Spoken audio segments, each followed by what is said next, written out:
to the republic which it stands, one nation, under God, indivisible, with liberty and justice for all.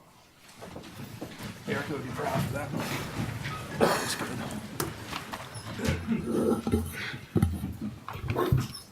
Thank you all for coming tonight. I'd like to call to order the March 6, 2019 Select Board meeting to order.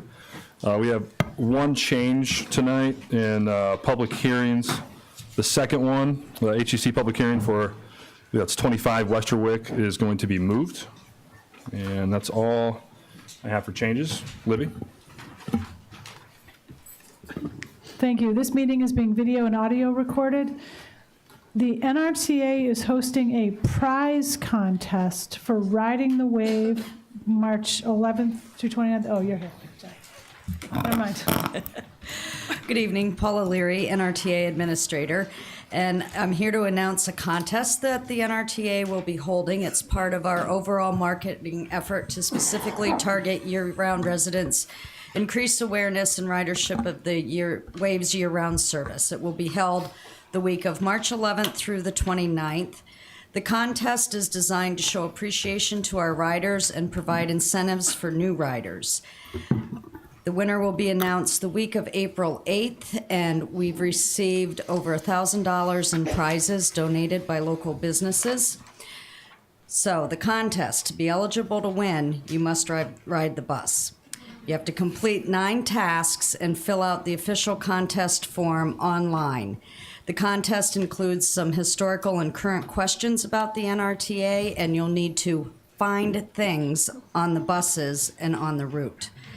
So posters will be on the buses and at Greenhound that will have specific online contest links, as well as be available on the NRTA's website. Worksheets will be available at Greenhound and from the drivers. So this should be fun and hopefully encourage some more ridership.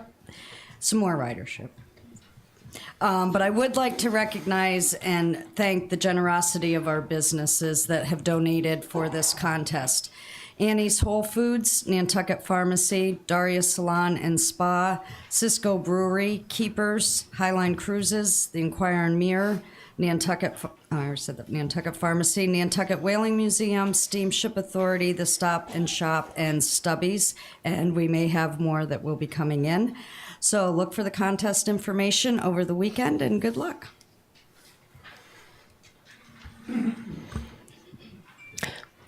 I wanted to say as well, I've gotten some great feedback from Wisconsin residents that are very appreciative of the year-round service. So it is being used and it's being appreciated. Thank you, Rita. Hey, is there any public comment here tonight that's not on the agenda? Thank you, Mr. Chairman. Sarah Alger, I just have a question. Are you going to take public comment on the marijuana RFQ portion? There was something the town council said at the last committee meeting that was kind of confusing. He said if the public had something to say, they should come to this meeting and say it during public comment. But that seemed confused to me, so. I'm going to allow very, very little public comment on this tonight. But if there is a question. Okay. Will there be an opportunity at some point to address the board, or should those things be done in writing, or how should it be? I feel like we've been getting addressed for 3-4 times a day by emails and phone calls and text and stopping by. But if for an open session, tonight we're going to review the RFQ. That's kind of the main agenda, so I'm going to try to control it and not allow it to get kind of out of hand. But if there is a question on a process from the public, that's fine. But I've already told the applicants that this isn't going to be a presentation from applicants tonight. Okay. I'm not an applicant. Okay. I'm a public. Okay. Okay. Thank you. Any other public comment here that's not on the agenda? Seeing none, there's no new business that I know of. Approval of minutes, payroll warrants, and treasury warrants. Is there a motion? So moved. All those in favor? Aye. Aye. The motion passes. Pending contracts. Any questions, or Libby, do you have any comments? Just wanted to bring your attention to the last one on the list. It's with Avalon Consulting. In the pending contracts sheet, it said TBD because I did not know the number at the time the agenda was published, and it is up to $2,000. Okay. Motion to approve. Second. All those in favor? Aye. That motion carries. Consent items, gift acceptance, Human Services, Saltmarsh Senior Center, Island Home, Natural Resources Department. I'd make a motion to approve. With a And letter send of, letter of thanks. Yep. letter of thanks for a second. Second. All those in favor? Aye. Aye. That motion carries. Town Manager's Report. Is Greg going to open with this, or? I think so. Brief overview, and then we're going to turn it over to some others. Good evening. I'm Greg Kidden, the Assistant Town Manager. I'm here representing the Cable Access Advisory Committee this evening. You have a memo in your packet regarding all the work that the Cable Access Advisory Work Group has been doing over the past almost 2 years. We're here because the cable license agreement between Comcast and the town of Nantucket expires this October. We were notified by the state on March 13th, 2017, that we needed to start engaging in a very lengthy public and detailed ascertainment process in order to determine whether the town would wish to negotiate with Comcast to continue the license, and if so, what we would like it to let the public know. The license agreement between the town and Comcast is what funds our Cable Access Corporation. Our Cable Access Corporation on the island is called Nantucket Community Television, NCTV 18. Back in 2009, when the license agreement was negotiated between Comcast and the town, they determined at that time that the subscribers to Comcast cable television, just cable television services only, would be levied a surcharge of 3% on their cable bill in order to fund Cable Access Corporation. Subsequent to that, the town did a competitive bid to find a Cable Access Corporation, because it's not a town department, and the really newly formed nonprofit organization called NCTV won that bid. So since roughly 2010, maybe early 2011, NCTV has been the Cable Access Corporation, or what we call the PEG channel, for the town of Nantucket. And so we're the Cable Access Work Group, which most members are here this evening, as well as members of NCTV and a consultant, attorney Bill Solomon, are here to discuss basically what our recommended elements would be for a business plan to negotiate with Comcast. This really starts our public process as part of the ascertainment period. For those who are really familiar with what NCTV does, there is a very short video about NCTV services that we would like to present. What do you...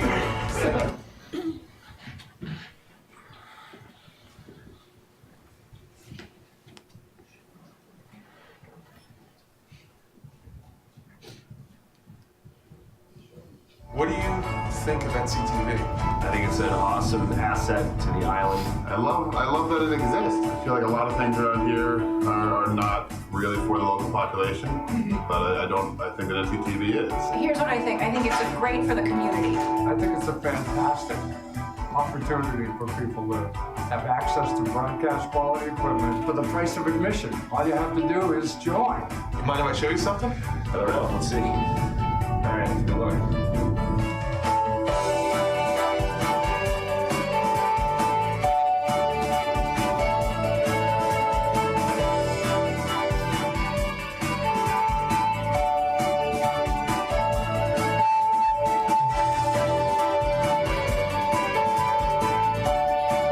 What I love that I'm seeing is that you offer classes.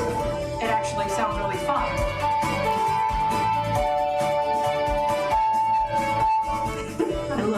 I love the fact that you do so much for the kids.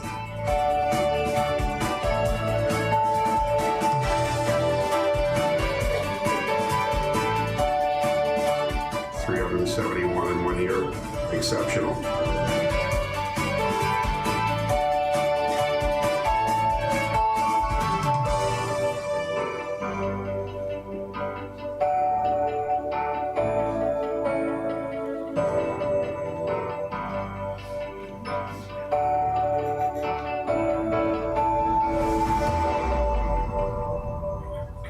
All this stuff's great. Just getting the word out, letting people know, especially if there's a kid out there that decides he might be interested in television production or film. It's a great resource.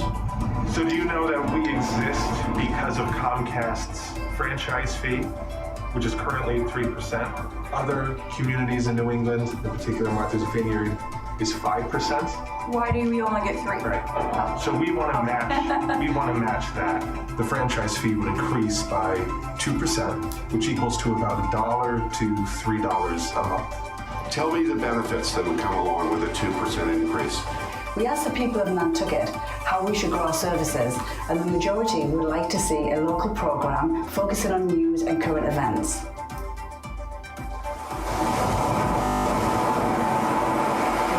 The need to document, share, and archive more of Nantucket's history as a resource for future generations. I just remember being at, I think it was at Eel Point with my parents, and they were off doing something in the boat, and I just loved it was just one of those beautiful evenings with the light and the water, and I have so many memories of the beauty of Nantucket.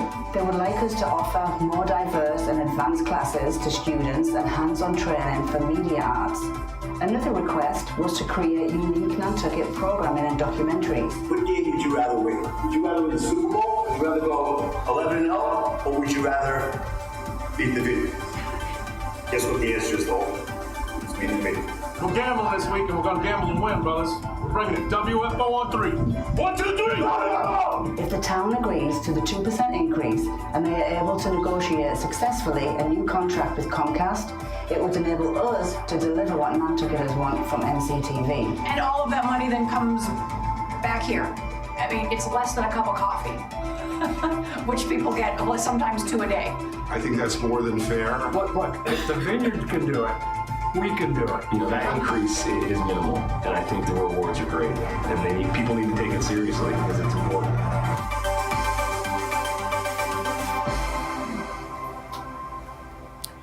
Thank you. That was just an overview of course, what our access.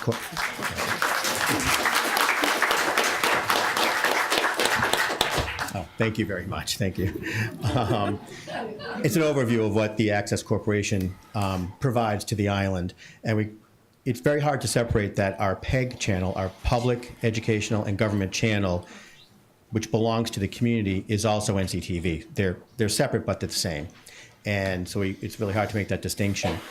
This negotiation, this license agreement, is just about the Cable Access Corporation. It is not about internet. It's not about your actual home programming, you know, your HBO or whatever else goes on.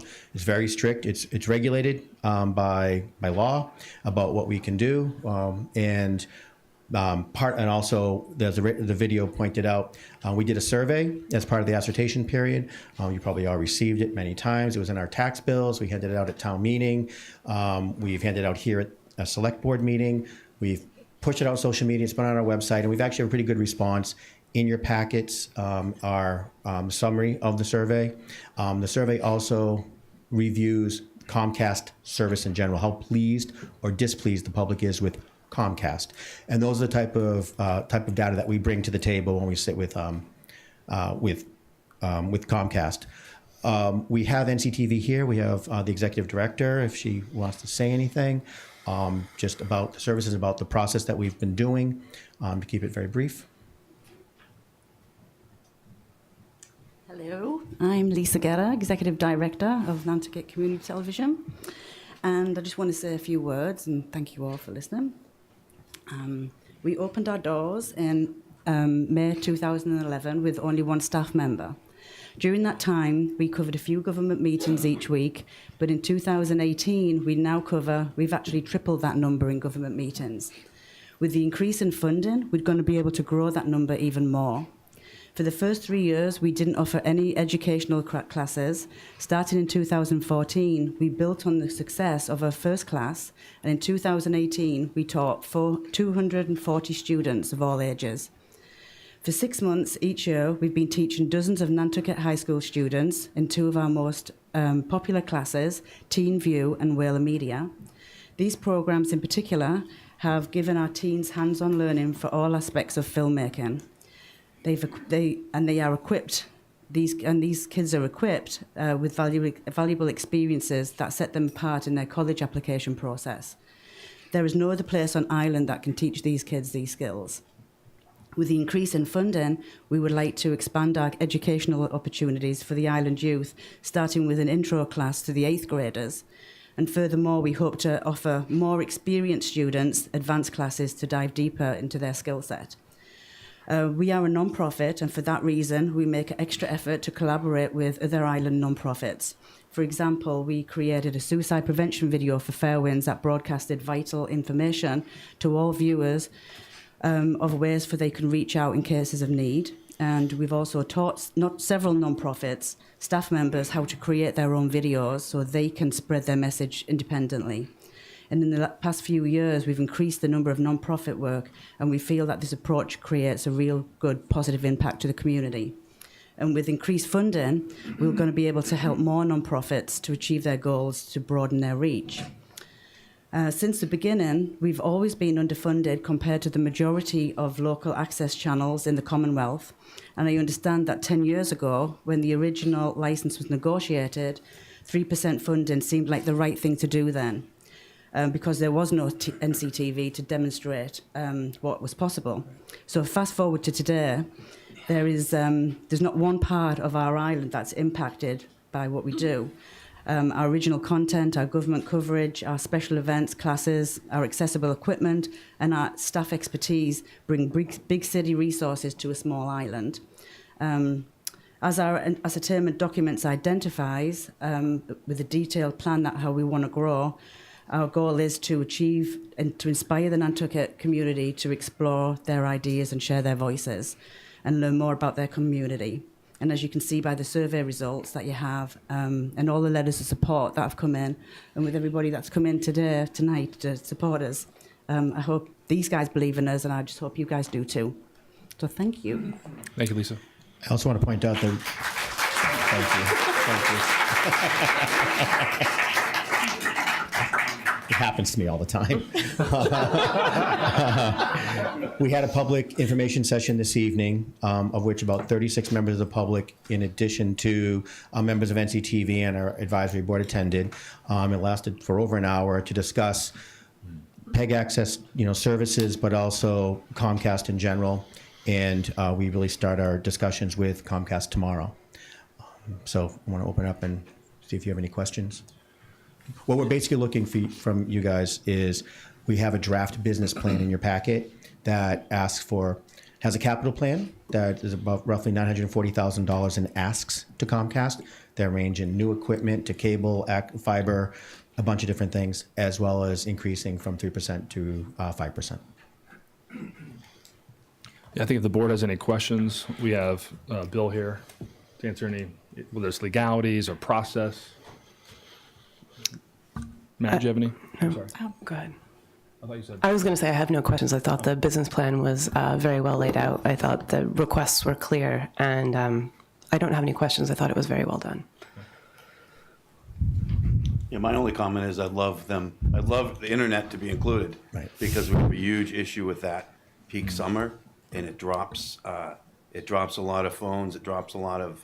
We can't run our credit card swipes. So I know it's not part of this negotiation, right. But if you actually get people at the highest level and can bring that to their attention, I think it's really important because it impacts everyone on the island, all the hotels, all the inns, anyone on the island. When we get to the middle of the summer, and my IT guy says it's the latency aspect, most likely equipment on the other side. He's been running it down for 2 or 3 years.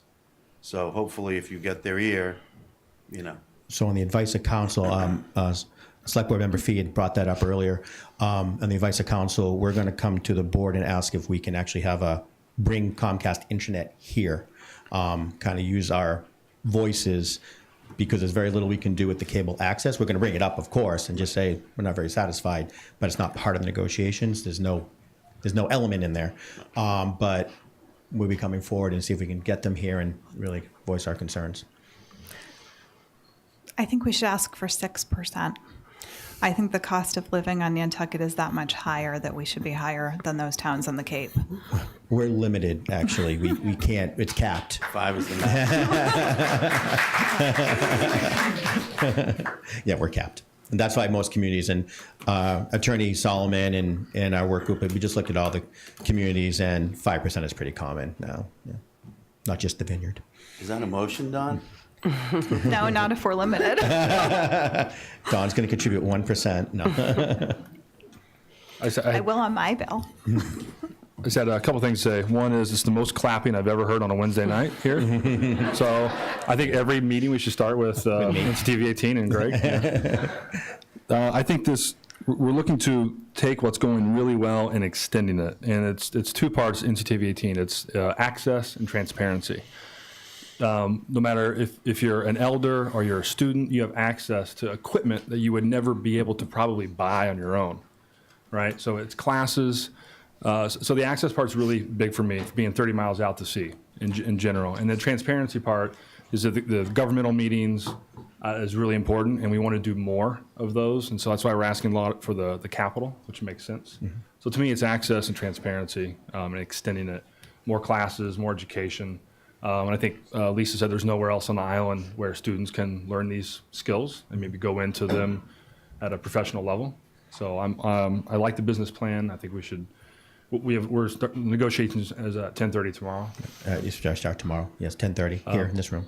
So I think we should support the current business plan as is. That's my opinion. Do you need a motion? Don't really need a motion. We just needed a flavor, from the board of where we're going with this, so we can go to the table. Mm-hmm. Great. Well, thank you. Thank you for your time. Thank you. Greg. Thank you. Thanks, everyone, for coming. Thank you. Wow, clapping. Wonderful. I would like every agenda item from here on out to clap.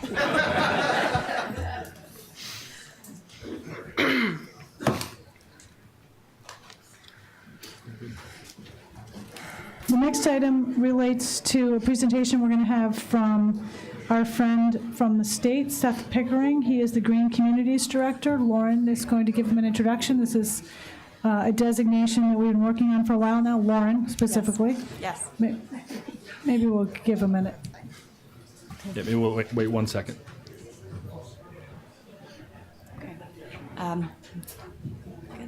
Good evening to the board. Lauren Sinatra, Energy Coordinator.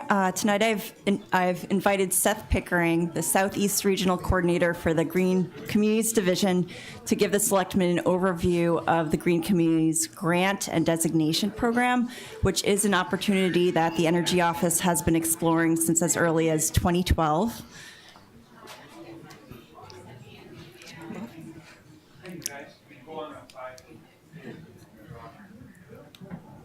Thanks, Chief.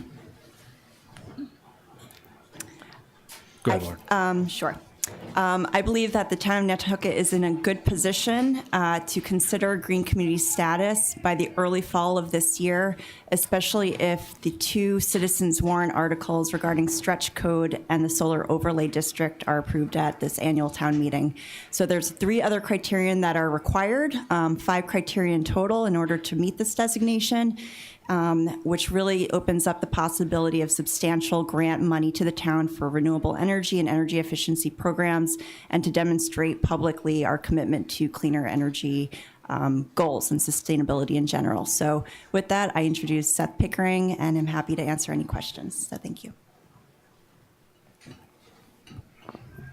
Thanks, Laura. Mr. Chairman, members of the board, thank you very much for having me. My name is Seth Pickering. I work for the Department of Energy Resources here in Massachusetts, and I'm the Regional Coordinator for the Green Communities Division in the Southeast region. So, show of hands, anybody heard of our program before, the Green Communities Program? Okay, great. So we started doing the grants with Green Communities back in 2010, and we started with 35 initially. We're up to 240 as of December of 2018, and we're hoping to bring on as many as 20 to 25 more in 2019. What we do mostly is provide all energy resources for the municipalities here in Massachusetts. We work with the municipalities exclusively in our division. We are funded for up to $20 million per year in grants and loans to qualifying communities. And we've been doing this, as I said, since 2010. The types of things that we will help towns pay for are essentially energy efficiency measures, things like heating, ventilation, air conditioning, lighting, things of that nature, energy management systems. So to date, we've awarded a little over $105 million in grants, estimated to be about $10 million in savings for the different green communities.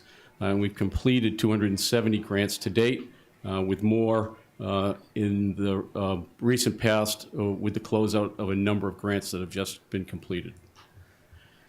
So the designation grant, if Nantucket decides to move forward and apply for designation, is a formula-based grant, minimum $125,000 with adders based on population and per capita income. It's a fairly standard Department of Revenue formula. The estimated grant for Nantucket would be about $150,000, with your population being about 11,000 and with your per capita income. That's per year? Pardon me? That's per year or over a certain amount of time, the 150? So that would be your initial designation grant, but as I'll explain, you'll be eligible for additional grants in the future once you're designated as a green community for up to $250,000 per application. So here are some towns on the Cape that have been designated in the past, in the fairly recent past, most of them. Cape's been a little slow on the uptake, but as you'll see, these towns that are identified in 2018 have received an initial grant, but Mashpee is a good example of a town that's been in the program for a while and has received competitive grants. To date, they've received a little over $600,000 from us to do a number of different things, the type of projects that I described earlier. So how do towns become designated? We've been in contact with Lauren as your energy manager here, and also Town Manager Gibson. And so we're here to talk about it finally with you guys as the local elected officials. I'm going to share some information with you, and so then you as the board can decide whether or not you want to think about moving forward. So to become designated, there are 5 criteria that the town has to meet. 2 of them require town meeting votes. Those would be criteria 1 identified here for as-of-right siting. You have to adopt an expedited permitting process. You're probably already doing that. We would help the town create an energy reduction plan using energy efficiency vendors that are available at no cost to the town through National Grid. Adopt a fuel-efficient purchase policy. I'll go into a little bit of detail on all of these in a minute. And adopt the stretch code at a town meeting vote as well. So the first one is you have choices, and as Lauren said, the town has on the town meeting warrant an article for ground-mounted solar PV overlay district at the landfill, and that would meet criteria 1 if you pass it. The second requirement is expedited permitting. This could be satisfied with a letter by town council that indicates that the local permitting requirements, things like building permits, Conservation Commission requirements, are normally dealt with within 12 months, 365 days of application. The third requirement is, and again, we would be able to assist the town with this effort. We would identify a baseline year for the town of all the energy use. That would be all of your fuel, all of your electricity, for your buildings, operations, and your vehicle fleet. We would identify what that is, and then we would develop a plan using the studies that would be done through the energy efficiency vendors available through Grid to come up with a 20% reduction plan over a 5-year period. That's a goal. That's not a hard and fast requirement. And in the event that the town did not meet that goal, there would be no penalty to the town. The fourth requirement, I usually put this visual up to allay the concerns of the police, fire chief, and the DPW director. Really, none of their vehicles are subject to the fuel-efficient vehicle purchase policy. These vehicles that would be subject to the policy are really administrative in nature, and all heavy-duty vehicles are exempt, and that's an 8,500-pound gross vehicle weight vehicle and greater. That's a 3/4-ton pickup truck. So I had a brief meeting this afternoon with some of the department heads, including your fleet manager, and he felt that this would be very attainable for the town.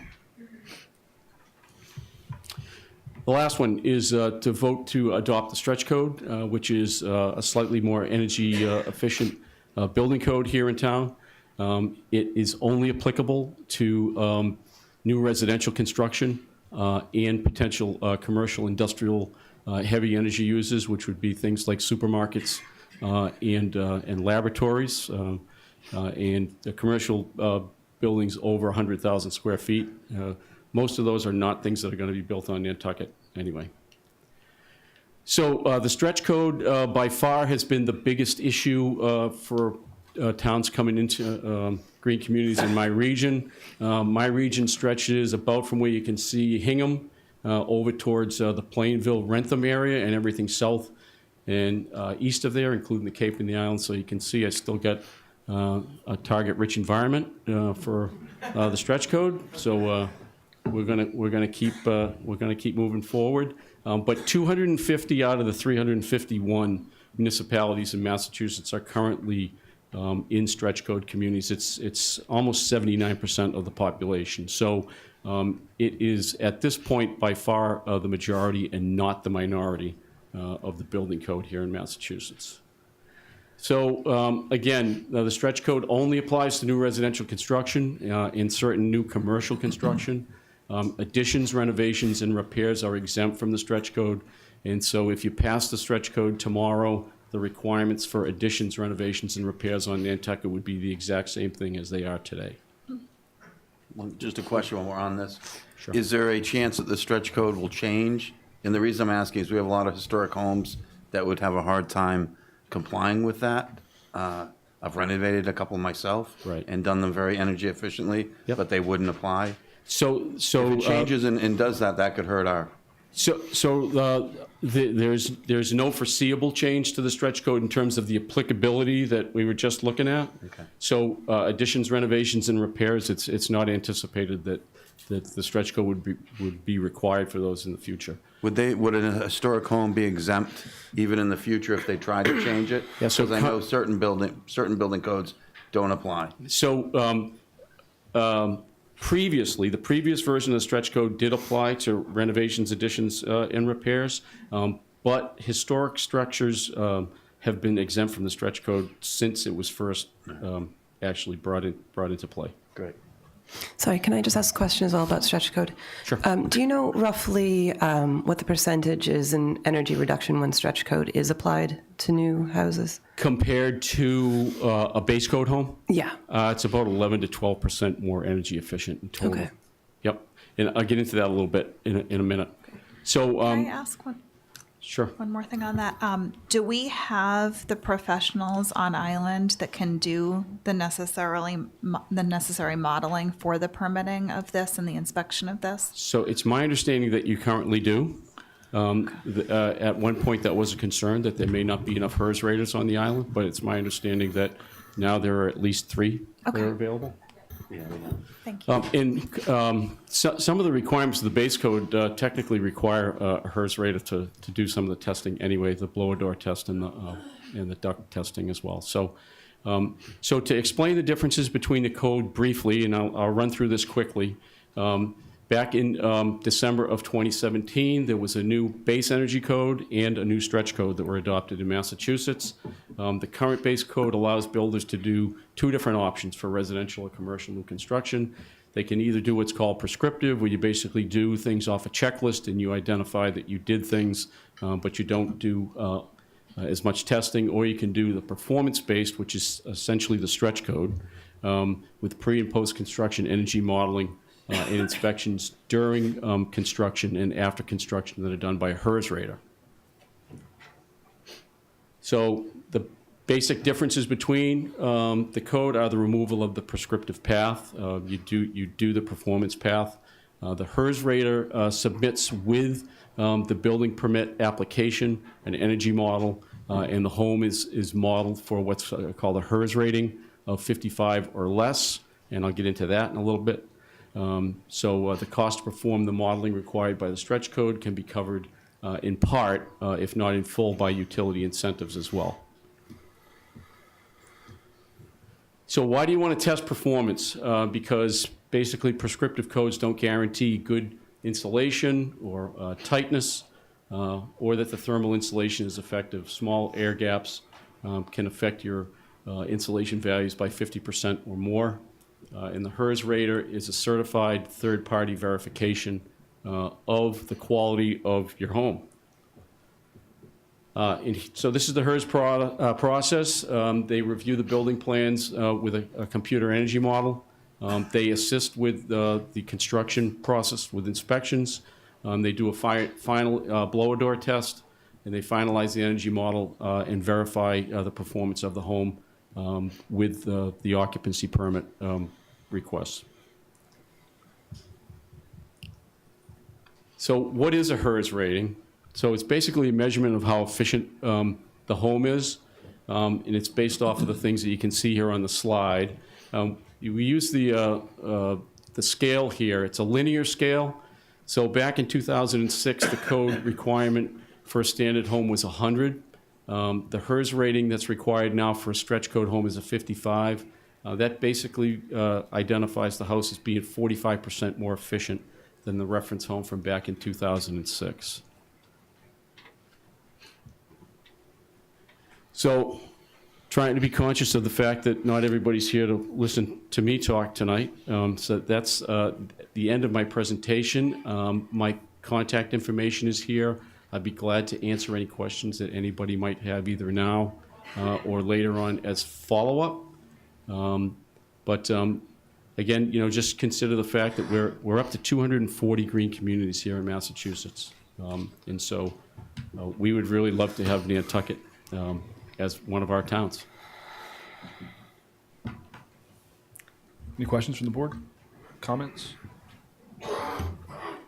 I have none other than that this is something that I would definitely like to pursue, and I know it's been something that one of the things that seemed a little bit of an obstacle before was the electric vehicle purchase policy, but I think that must be something that we can overcome at this stage. So it's a fuel-efficient vehicle purchase policy, and so we'll be glad to share the guidance with you. It's available online. There is no mandate in that requirement for either hybrids or electric vehicles, just so you know. It basically identifies, usages of different types of vehicles, including the type that you might need here on the island, things like four-wheel drive vehicles and things of that nature, and you only have to purchase vehicles that meet the mile per gallon ratings that are at our guidance. Okay. Again, we discussed that with the fleet manager today, and he seemed to be very receptive. Yeah, one of the concerns that was raised was as of right siting. And I think people think that and it sounds like what you're saying is if we do solar panels at the dump that we satisfy criteria 1. There's no other as of right siting that we are agreeing to. Oh, that's correct. Yeah, you can do discrete parcels with all of the same requirements that the planning board would require with a special permit. The only difference is that you write all those requirements into a plan review requirement, and there's no special permit requirement. Does that make sense? Sort of, except I don't know if it answers the question. I'm asking if number 1 is if we vote at town meeting to allow solar panels at the dump, do we qualify for number 1? Are we done with that? Yes. Okay.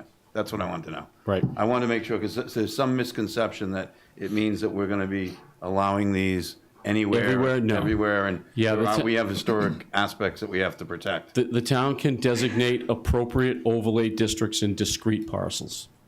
And so if can it be one parcel? It can be as few as one. Yes. All right.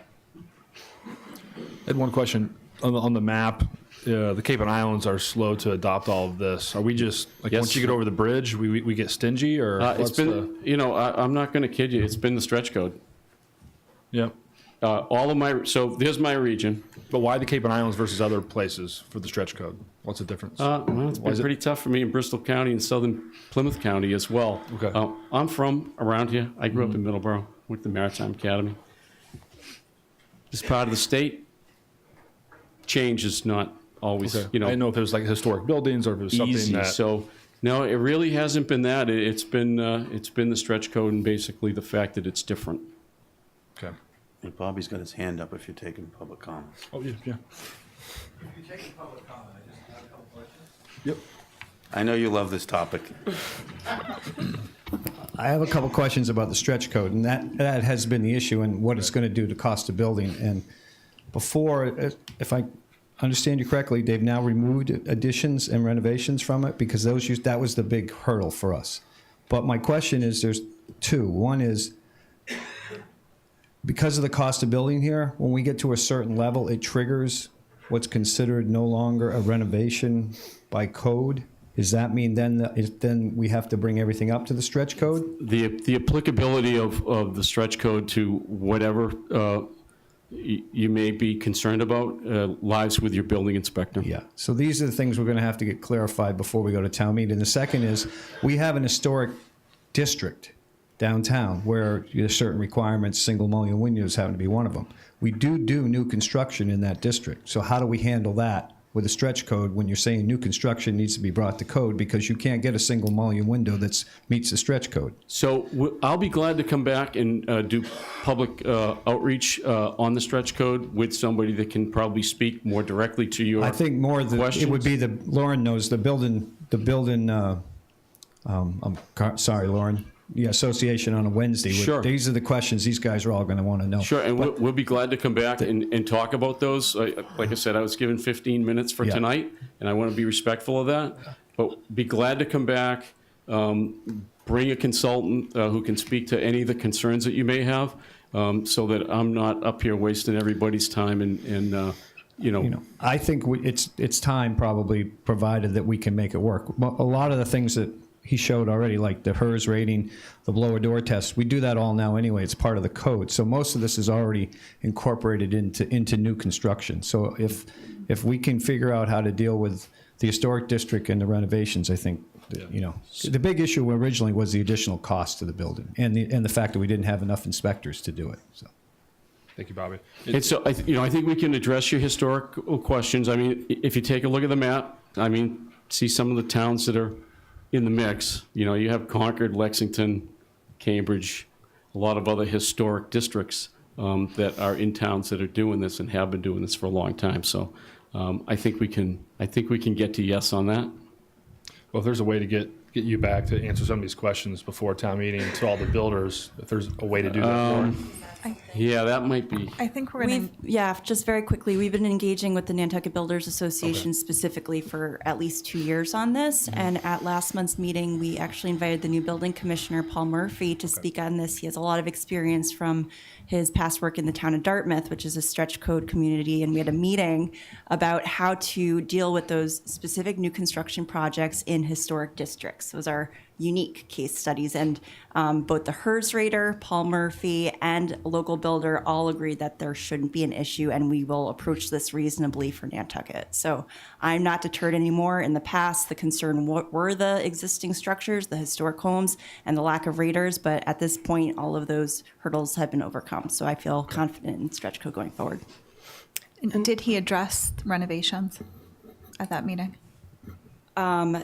Yes, that was part of the discussion. The renovations, they're off the table at this point. So it's really that outlier scenario of a new construction in the historic core districts where they may require the single pane windows. But the HERS rater felt confident there were other a la carte upgrades that you do for their installation or other upgrades that could help you to meet that HERS rater score of 55. Are you referring to if it's over 30% of the value of the house, it triggers things? Well, there have been things applied in more recent times, like a kitchen renovation in an old home that now can't have the CFMs on the hood, for example. So those would be base code issues. That's not a stretch code issue. And, okay. And to answer the question potentially on the windows is that you actually have more flexibility when you're building a stretch code home because you can balance certain aspects of, say, the windows with additional insulation or different types of weatherization, things of that nature, appliances as well. So again, wasn't at these meetings, but your building inspector has experience in a town that has implemented the stretch code. So I'd say that's probably a pretty good indicator. Okay. And can I just ask, are there builders already building to the stretch code standards here? That's probably for Lauren. The answer is yes, because to access these Mass Save new construction rebates, you have to essentially take that, the performance path. So yes, there are, and it just requires a little more of the HERS rater assistance. Not only are they doing the blower door, but they're doing an energy model, and they're checking that the home is built as it should be. So not everybody, but there are a handful, because they know about the additional rebates that come with that. Great, thank you. I'm doing it with the cottage I showed you. Oh, yeah. And it's amazing. We did, we had a door rating done on my home on Cliff Road when we renovated, and the guy ran it, and he's like, and we had put in pretty good insulation, and he ran it, and he said, this can't be right. And they looked around, and he ran it again, this can't be right. They found the hatch to the cellar was open like this much, and that was it was open like a ½ inch, an inch, and that's what did it. They closed that, shut it, and the thing was perfect. And Sheila's shop on Orange Street was done, and all the historic windows remained, and the outside was done with permanent wooden storms that look great, and the thing is $200 a month, heat all winter. So it really, it's worth doing. It's the right thing to do. It went to the 55 standard on those I'm not sure buildings? that got to 55. The house will, but I'm not sure hers did. But it's pretty big open space, and it's affordable. So it really, what I sort of see is A, there's a bunch of rebates. There's incentives to do it, and B, you may pay a little bit more up front, but you're going to save a ton of money if you're going to own it for a while. So I think it really, or if you're going to have renters in, it's great for them. They're not paying. You can charge a little more in rent. They're not going to pay $1,000 a month in utility costs to heat it with no insulation and crappy baseboard heat.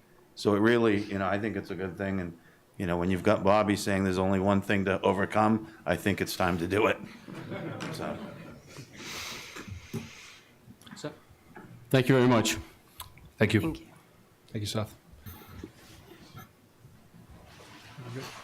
We're just going to comment that Lauren and I have talked about an implementation plan to actually get the designation, and one of the next steps will be to get a vote from the board. We're not ready to do that tonight, but we're going to be working on this plan, and we'll be coming back to you, I think, shortly, probably after town meeting, to hopefully follow up on that.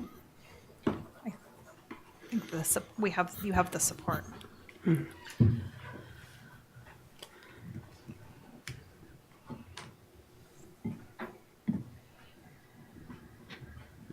We've got a hand. We've got one question. Yeah. I'm sorry.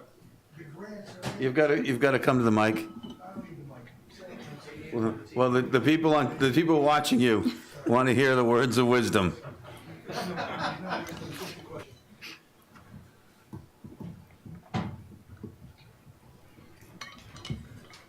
Good evening. Does the population affect our grant number? Remember you mentioned 11,000.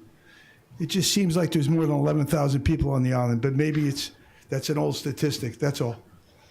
So your initial designation grant is based on a formula that is tied to your population and per capita income, and my estimate was about $150,000. The island's population in all the official document stuff that I'm aware of is just a little bit under 11,000 people. Right, so it's connected to the census. Right. And we're getting an obviously updated one in a couple of years. Yep. But yes, the data platform estimates it at almost 17,000. Good question. Okay, you ready for the next one? Yeah. There is a report in your packet. It's fairly detailed as to the report of the Marijuana RFQ Committee. There's a little bit of background. I'm not going to go through every single bit of it. I'm not going to read it, but essentially, back in November, the board determined that it would initiate an RFQ, a request for qualifications process, for a combined retail medical marijuana establishment. We spent some time developing the RFQ. We eventually agreed that proposals would be due back December 28th. A committee was established. The committee members are listed on the screen there. We received 2 proposals. There's some information in your packet about how often we met, what we met about. The committee did a composite rating so actually, let me back up a bit. There was evaluation criteria contained in the RFQ. We spent some time, quite a bit of time, going through the proposals, having the proposers come in and give presentations, requesting additional information from them. And in the end, we applied a rating system, highly advantageous, advantageous, or not advantageous to each criteria that was in the RFQ. Each committee member did that, and then we developed and agreed upon a composite rating. And we ended up rating both proposers the same, highly advantageous, advantageous. I know that's just disappointing to the board, but that is where we ended up. It was really difficult. Next steps, it's certainly up to the board. There are a variety of things you could do. I tried to incorporate some of them in your packet. You could, probably not tonight, interview each proposer, decide to make a selection. You could consider the committee's composite ratings. They did vary somewhat, and there was a minority report on a couple of the criteria. You could decide to select one of the proposers by deciding which criteria to rate as to the greatest benefit to the town. You could do the RFQ process again. As you can see, that's not recommended. You could hold on further consideration until Green Lady is open and operational. There may be more. Those were just the things that seemed to be readily available. And in your packet as well is the detail of our actual composite rating report. And I'm sure we're happy to answer any questions if you have any. Anybody like to start? I'll start with one quick thing. We've all been inundated from the public, and probably a lot in the last month and last couple of days. But one misinformation that I keep getting is, why can't you just give the license to both applicants right now? And so I just want to make anybody listening at home, just for clarification, we voted at town meeting to limit it. And I actually stood up and said, if we limit this, it's going to be 2 licenses. If this doesn't pass, it's open to the free market. So the town voters, I don't remember exactly what the vote was, numbers, but we voted to limit it to 2. And so we had to come up with a process to decide on this last license. And hindsight is 2020. We can all agree that it wasn't the best process, and nobody's happy with it, from on this side to the public to the applicants. But we tried to figure out the most fair way to do this. So I just want to give a quick overview if there's any misinformation of why we just don't give 2 licenses out right now. I'm curious to hear, I think for myself and for Libby, sort of being in the thick of it, there are a lot of things being thrown at us. And, it was a long process, and the RFQ process and the questions that we crafted as a board weren't quite as effective as we had hoped in helping us decide. So I have my own thoughts of how it went, but I am curious to hear from the outside if you have any questions about the process or thoughts. And I'd like to hear your thoughts before chiming in. Well, my thoughts is it's I wonder how many times you voted, because how did you end up with a tied vote? And I would think that the committee would go back and I would hope that they would dig deeper. That's number one. I feel this is kind of putting it back to us with less information than you guys have to make the final determination. We could pick various criteria, but we'd want to make sure we have to be careful to pick whatever we pick as criteria. If we choose to choose someone, is legally defensible. I'm assuming that we're going to have someone upset one way or the other, and I think that if we're going to base it, we should be basing it on, the work that you guys have done, and pulling out from that in the right manner, so that so whoever we pick is able to get going and get open, and this doesn't drag out for another year or 2 years. So, and I'm not sure how to do that. I don't know if we need town council to advise us so we don't misstep, one direction or the other, but. Just so you know, we've had town council advising throughout the entire committee process, and John was present at our last meeting to help us through the composite ratings. We I don't know how much deeper we could have dug, quite frankly. No, but I'm saying, what I'm saying is if we sit here and I say I want to pick, and this is theoretical, this isn't, don't hold me to it, but I want to pick this one because it has an airplane flying over it. No, that wasn't on the thing, and you're outside of it. I'm trying to say you've had advice, but we as a board, the decision has been punted, and we as a board are now responsible for the decision. And so the question becomes, let's make sure that we're basing the decision on the proper criteria, like we do with the HDC, so that we are not overturned at the next level. And so my concerns really are that we do the right thing if we make a decision now or next week or next month, that we are, that it's justifiable and done properly based on the work that's been done. Yeah, I think we totally agree, and that's why we kept the consultation up. Brian Riley from Copeland and Page KP Law is here tonight if you have specific questions about that. This is a board decision. The committee, I'm sorry if it feels like it was punted to you, but the decision is not the committee's, that we were only in a recommending and advisory role.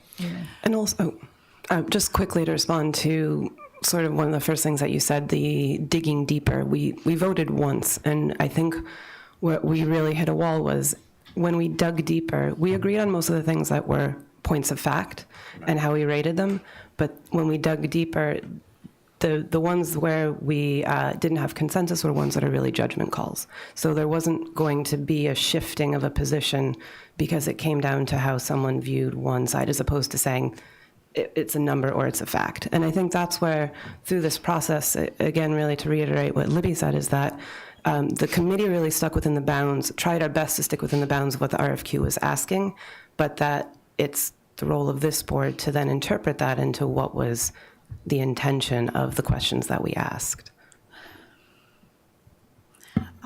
I thought that we created the committee to make a really detailed recommendation back to the board because we don't have the time with all of the other things that we have going on to dig into this at that level.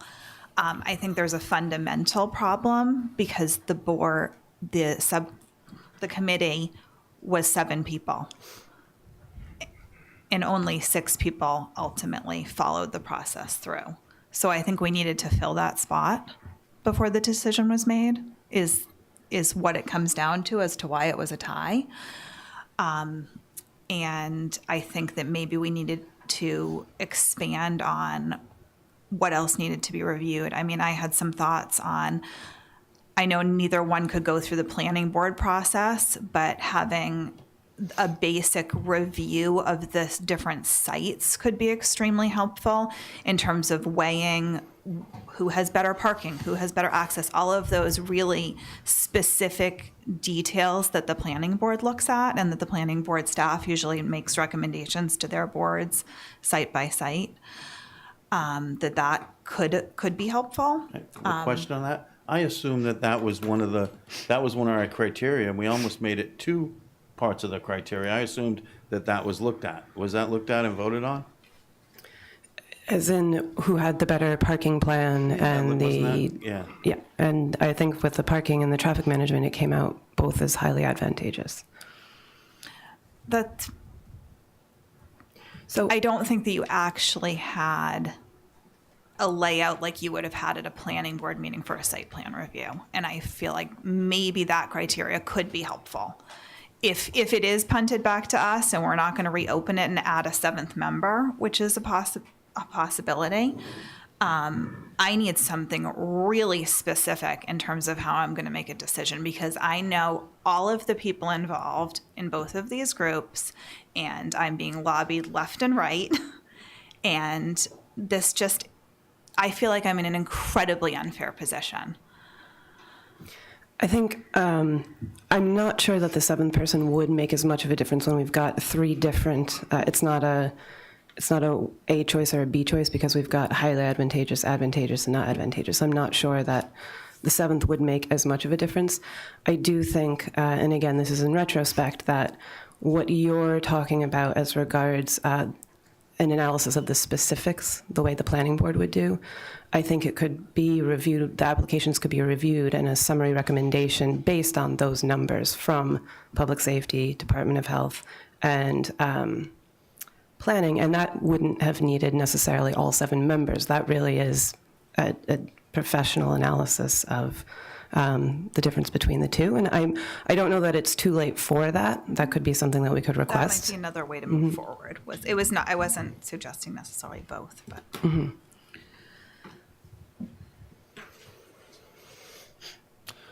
So a couple things that I've heard just now is to either redo the RFQ in the committee or some version of that. But I want to give my thought on that. I think we need to show leadership. I think we've been doing this for 2 years.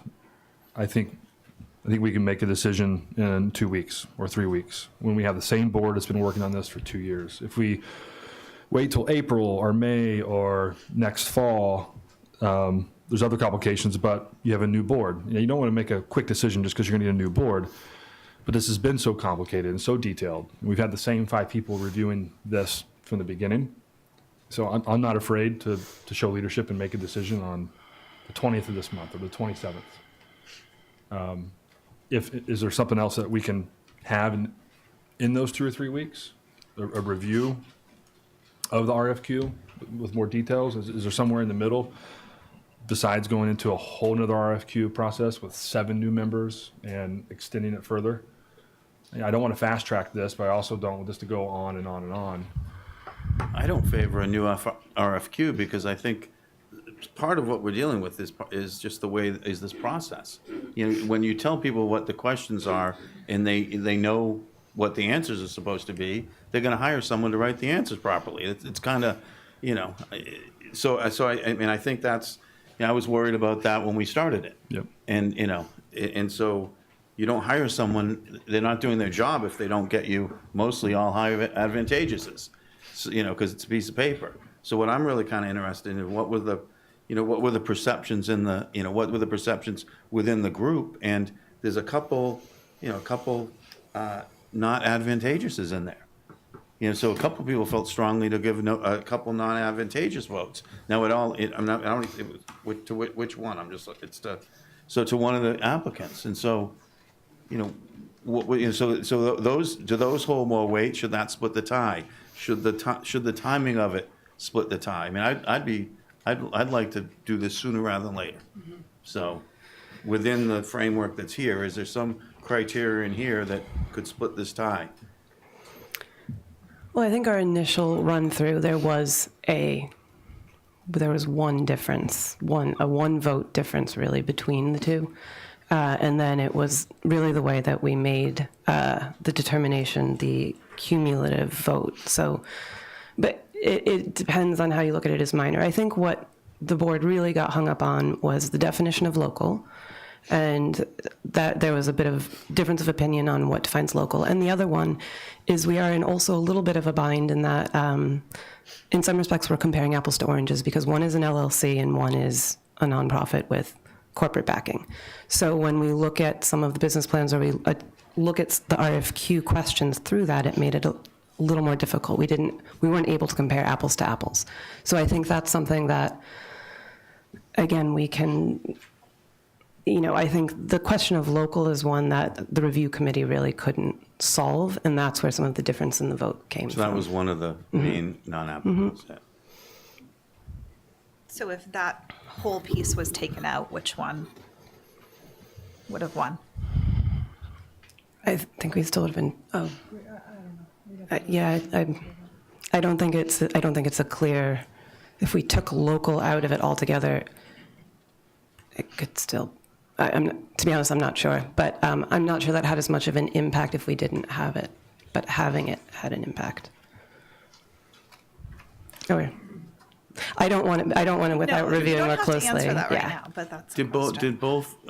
We had some FinCom members look at the financials. Did both groups come back and fully fill that form in and do what that was asked? On the second round, when we asked for more clarification with the business plan, they both did. There was a difference in their estimated sales. So there was a difference in the plans, but they were both put together the way that we had asked them to be put together. Libby, I'm not sure if there's any, I mean, I think that you can see the biggest differences were, I suppose that was, the potential benefit to community came down again to more the structure of the business. And for some members, what was perceived to be an inherent benefit of a nonprofit, and some members disagreed with that, so. When those plans came in, did they go back to the FinCom members for their review? They did? They did. Did they have any comments? Because they had great comments originally. I didn't see the response back, so it's, If I recall correctly, without digging through my stuff here, I think they generally said this is better, but there are still some differences. That one of them, as Rita mentioned, there were some pretty significant differences in the numbers, and there wasn't a lot of explanation as to why. And when we asked about it, we didn't get a lot. which was close, which financials were closer to Green Lady's financials? I don't know. From a gross and a net, no, or per unit? We No. didn't All really right. do a comparison to them. They did also both, there's a variance in what price you're going to assess to. I think one group said, it's $55 an ounce, and the other one might say 70, roughly, and that could be, but you get so their numbers weren't so different to say that if you're just simply using a different assessment of how much you're going to be selling out. It wasn't outrageous. It was just that you could have gotten that just pricing your product differently. Yeah, I mean, we've, by trying to do the right thing, we've made it more complicated. We are the authority. We can decide. We didn't have to do the RFQ. We could have decided, we could have looked at the HCA's and said, we picked this one. We are the authority. So the litigation doesn't frighten me at all. There's rumors that we're going to get sued, regardless who gets it. It doesn't bother me for many reasons, because we can't make decisions always on that. But the second one is, a citizen warrant article might come in this town meeting and limit it to 3, or take the limitation off, and then the voters might, so there could be a third one, right? So this isn't the end all, I don't think, depending on what the community wants. I have a question for Brian, I believe, actually. The review committee felt very much bound by the parameters set by the RFQ. And I'm just wondering how much, when we're looking at how to make this decision in a tie vote, how much do we look at the entire process and the responses that we got from the applicants throughout the entire process versus looking specifically at the RFQ?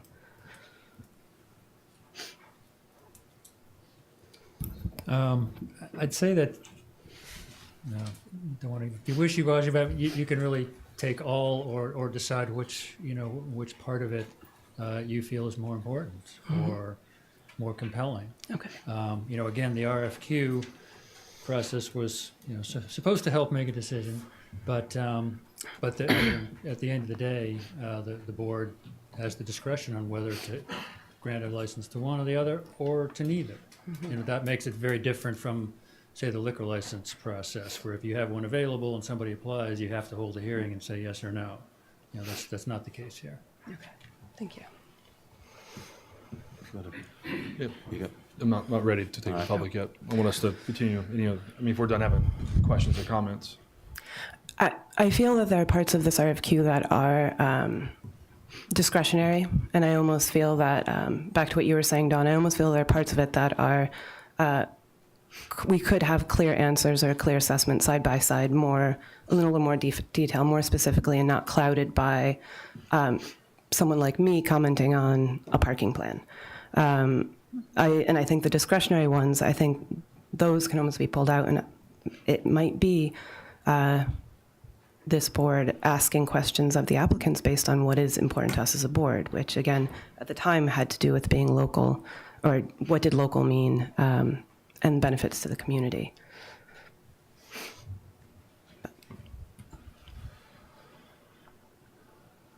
Your thoughts?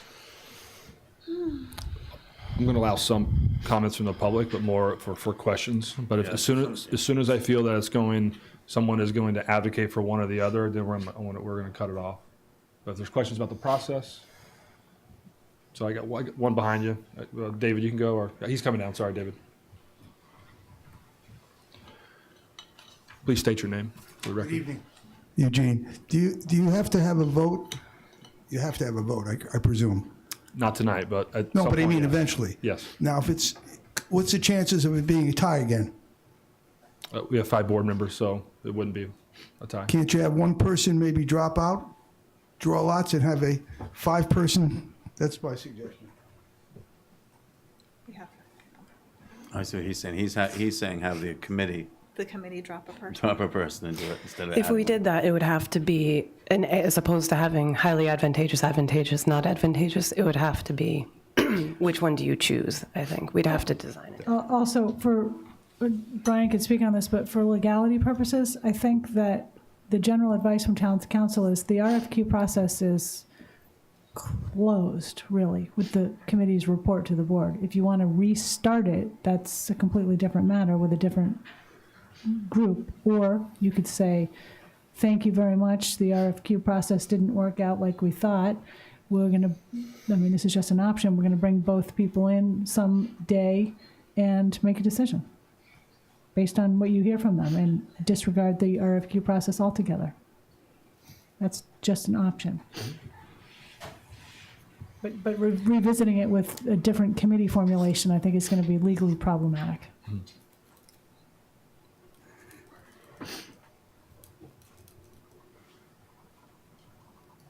Name's David Martin from Daffodil Lane. As I've stated before, I have no conflicts. I have no back deals. I have no offers. I'm unaffiliated with either party. I read both RFQs page for page.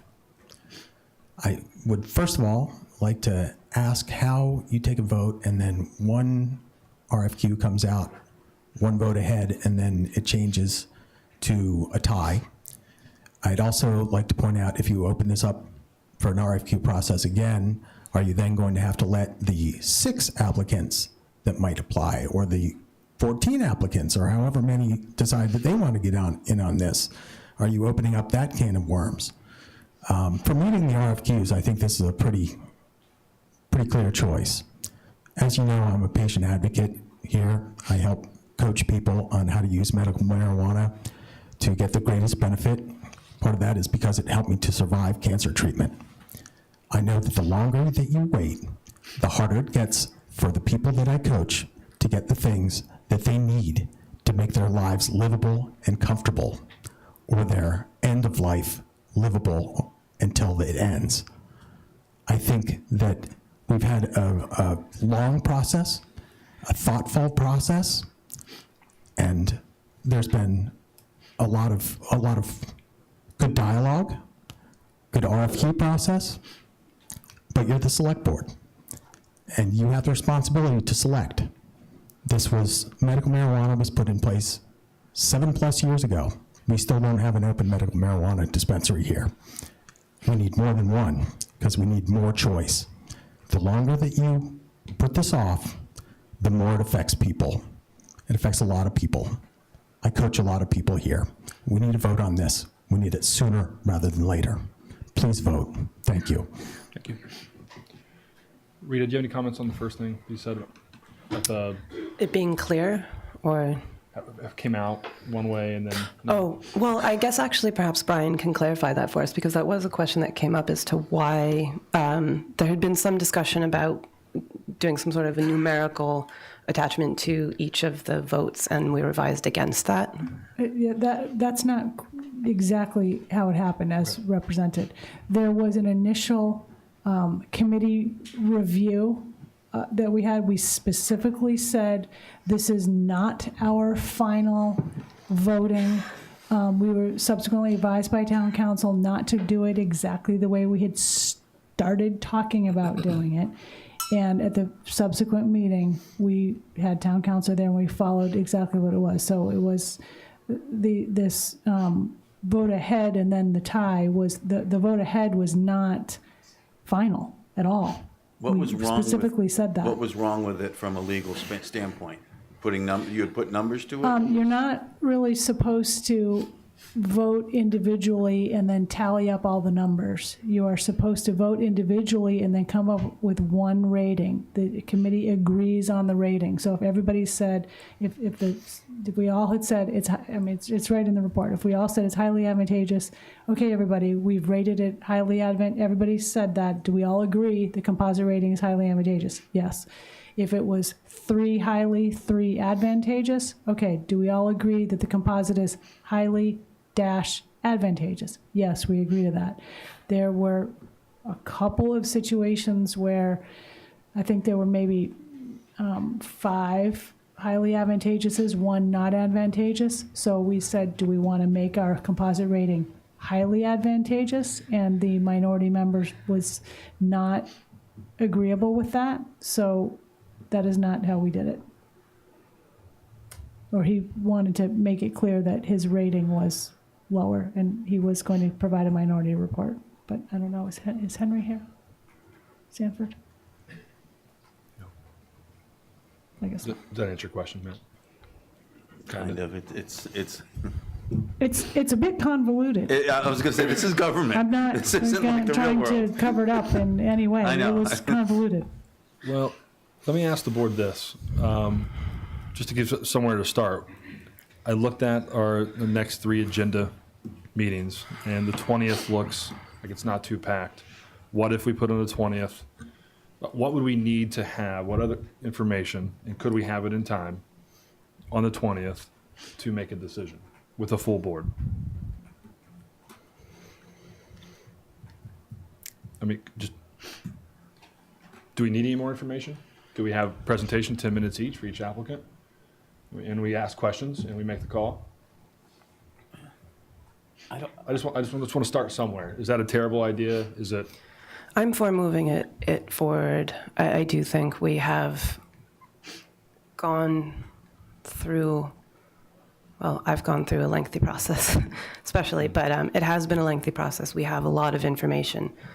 I think possibly finding a way to consolidate that information so that it's more, it's in better, summary form for this board. I don't think throwing out the RFQ process is a good idea. So I would be for moving it forward, but I think the question is then what do we need to be able to decide? And I think especially because I have read through both applications. And again, I have the information for the most part that I need, but I would like to see a side-by-side assessment still from sort of professional opinions from our department heads. I mean, I think I know who I know who I favor if we voted. I'm pretty sure, and it's sort of based on, a couple of minority negatives and sort of the process and what's going on. So I mean, I'm ready to vote one way or the other. I don't think it should go on for a year. I think I agree with Jason. We should show leadership and get this, and move this along. So. If people aren't ready tonight, that's fine, but I would like to go, then we'd like to do it soon. And a decision should be rendered in a week or 2. And, but we shouldn't drag it out anymore. I'd like to have a full board. So that's why I've suggested 2 more weeks. Dawn? Rita, as a member of the committee, I'm not asking you how you would vote, but are you ready to vote? Do you have your choice? I'm ready to vote, and this has been, being able to go through the packets again and think a lot about it. I am ready to vote. I do think it's important that we have a full board. Yeah. Yep. We don't want to have a split vote. Yeah. So some board members are ready to vote. We all agree we want a full board. The 20th, Libby and Dawn and I looked at our the next agendas. It could be done then. What else do we need? I know I asked that question, and Rita, you kind of said, what else do we need to summarize it, to digest? That would be something, again, for those that didn't have, the ability to go through the whole interview process, and that I could see where the summary report would be helpful if you're not ready to vote. And potentially asking questions of the applicants.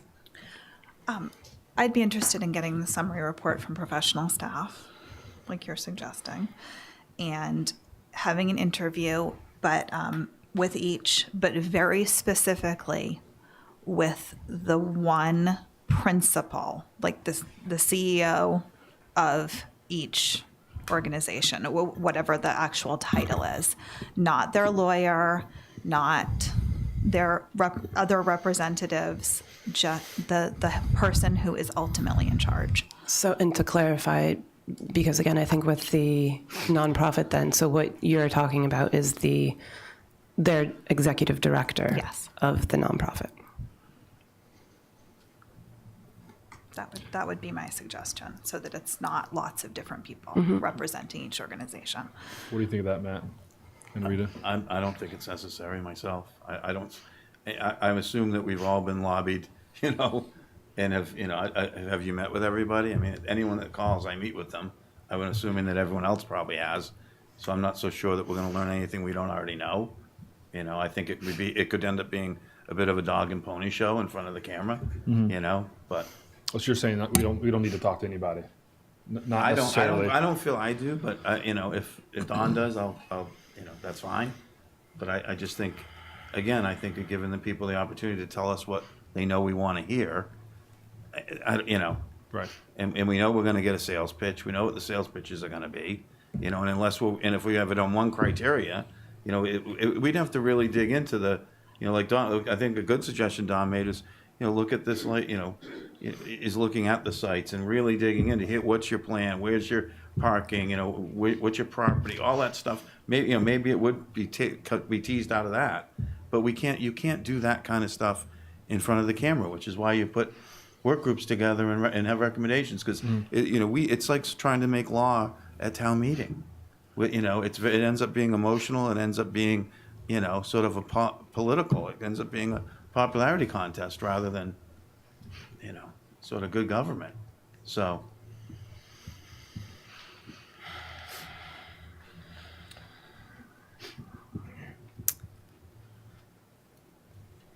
I'm thinking about the questions again for the applicants, and what benefit that would have.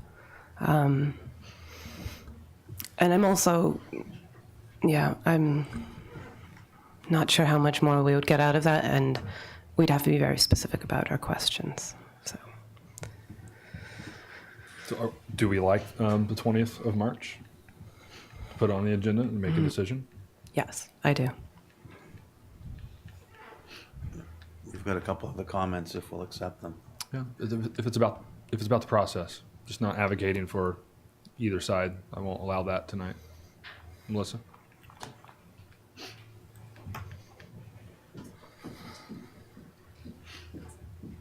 Thanks, Melissa Murphy.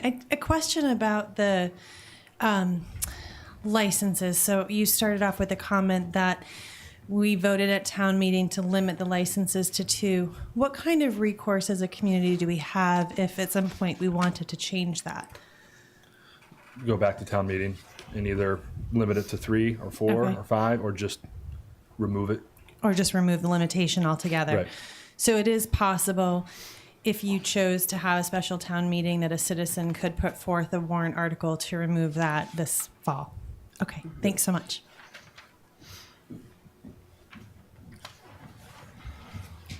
Question for town council.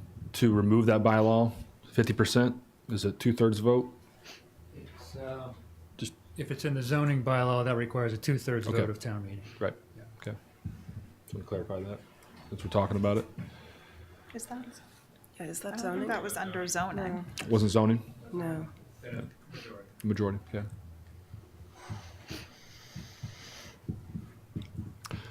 Ms. Aldridge, did you have anything about the process, or was it more about an applicant? Maybe you should have done it in public comment. It was about the process. I was going to Okay. let it go, but I just wanted to say that I agree with what both David Martin and you said.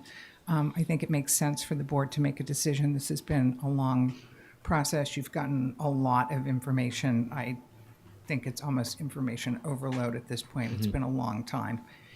And you need to show some leadership and make a decision, and that's what you're doing. So I'm happy. Okay. Sarah just called you a leader. You know that? She called us a leader. Thanks. Mr. Chairman, Stephen Cohen, I represent one of the applicants. I just want to thank the committee and the board. This has been a very long process and a very thorough process, and I do want to see it come, or my client would like to see it come to an end quickly, sort of regardless of what the decision is, the town and our community deserves to see it move forward. I do think the idea of having you get a report from professional staff on health and safety and planning issues would be very beneficial to you, since that I think those issues were considered slightly less specifically during this RFQ process. But we look forward to seeing this on the 20th if that's what you decide to do. Thank you. Thanks.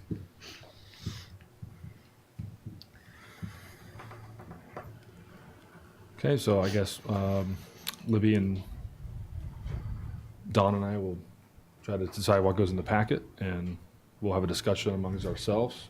It will not be a public hearing.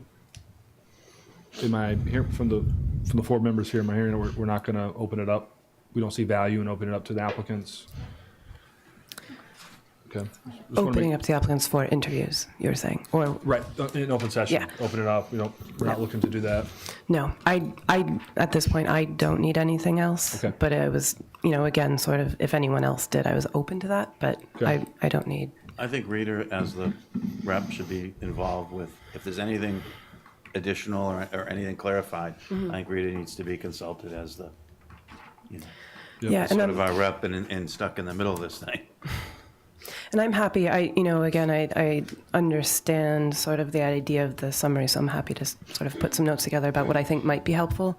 And again, I think what's most important though is that for those not as involved to really identify what, if you aren't ready to make a decision, what do you need to make that decision? And I think we'll be able to get it. Okay. So if the board members have any thoughts, I can send them to you / Libby on that what sounds a good, yeah. summary. Is that what I'm hearing? Maybe you and I could talk about this tomorrow, because I'm getting slightly concerned about how long it might take to prepare that. Right. That was my next question. Is this doable in 2 weeks? My gut feeling is that I felt that the kind of recommendations that we're looking for, I feel like the department heads had already really gone through each of the sections that were pertinent to them very well. So I don't think this is going to require an extensive rereading, hopefully a summary of the comments, but they might have more thoughts on Yeah, that. it's just going to be a matter of pulling together emails and all that sort of thing from, who commented on what and what section, and just, I guess, putting it into some kind of chart. But it's really not 2 weeks. It's really about a week, because we had to put it in the packet. Right. I'll get on it. If we need to go to the 27th, I'm fine with that. I was trying to pick a date where we don't have too much on the agenda. Yeah. And these summaries aren't, department heads making a decision, go this way. It's just their take on each applicant in their specific So, for example, specialized knowledge, right? The RFQ laid out everything they needed to provide. So just one category was wastewater sufficiency or wastewater treatment, something in that topic area. The sewer director evaluated each proposal and basically said they both would meet the criteria of my department. So it's gonna be as simple as that. Okay. Right? And that's what gets me worried. Again, I don't want to delay this, but that gets me worried because I look at something like that and say, of course they're going to meet the sewer criteria. Of course they're going to meet the, put the right amount of cameras up because the state makes them do that. I'm not sure that what we're asking is going to, if Willoughby spends a week putting this together, I'm not so sure that that's going to be the qualitative difference. I think the differences are probably the reason I was saying I'm ready is the differences are probably the things that people on the board felt really strongly about one way or the other. And it's going to be something like that is going to make the difference, I think. And I don't know, how do you get that into a, how do you get that into into a spreadsheet and onto, you can't. It's, I don't know. I think you make a good point. I think it does depend if you feel that, some of them, I think and Roberto's here and you can correct me if I'm wrong, but I believe they have the same testing procedures and mechanisms. So that's the same. So his comment on that will be, they're the same. If it's a matter of do they meet the bare bones criteria, yes. There might not be, again, there wasn't significant enough of a difference between them for our committee to rate them that differently on things other than benefit to the community and locality. So again, if that's not helpful, again, I was thinking this would be helpful if you hadn't gone through. But if you don't think it's helpful, I don't want town admin to have to do something that. Yeah. I think I agree with Matt. I don't think it's. What if you focus on the things that like you're saying, the ones that were somewhat different? So in that respect, then, do you want sort of 2 sentences from each committee member saying why they voted? So the ones where there was a 4-2 or a 3-3, are you looking for why one person thought one applicant's job creation plan was better? Because that's where the difference really was, wasn't it? And there was a bit of discussion about that when we were meeting, and maybe we could probably try to pull it out of the video. Mm-hmm. I think we're trying to be really careful and really safe here and really fair. I think there's going to be a lot of work, whether it's the 20th or the 27th. I picked the 20th because just in case one of us, for some reason, can't be here, we still have the 27th. We get it done before town meeting, the new board, et cetera, et cetera. So I would make a suggestion that we have everything that's in the packet now. The board can continue to review that. If something comes up and you want to, I like your idea of going through Rita. She was our rep there. And we could potentially ask, we didn't get that sort of minority report, and that might help. Maybe that's more what you're looking for, is for the people that didn't give them a full highly advantageous. Why not? Is that? Yeah. I'm just, or if someone felt strongly in those categories, what's the, and I don't want to put you on the spot, but I'm sort of, I'm probably going to rely a lot on what your recommendation is. I know, and that's, and that's that's part of being here, but, so, and if you're saying you think and then that's, I do. Fall that, but we should have Jim here to do that, but.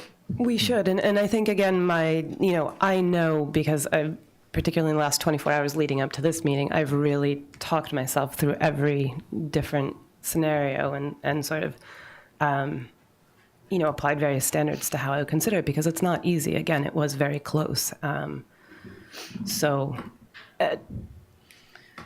know that, again, having gone through the process, read through all the packets, trying to be fair, again, I know who I would pick, but I don't think it's clear cut. But I do think we have a lot of information, and we have a lot of access to information, and I think at least we can make an effort from the review committee to make sure that information that we have is in a summary form that is digestible.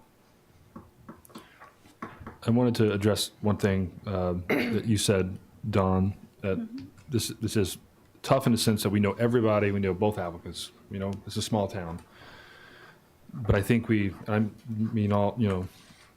no disrespect, this is what we signed up for, to make really tough decisions, and some people are going to be mad at us, and we just need to decide. And No, yeah, I didn't mean it to come out like that. It's more that we established a committee to dig deep into this, and then them coming up with a tie is really disheartening. There should have been some clear front runner, at least by half a point. I don't disagree. And I'd almost like to have the committee individually vote.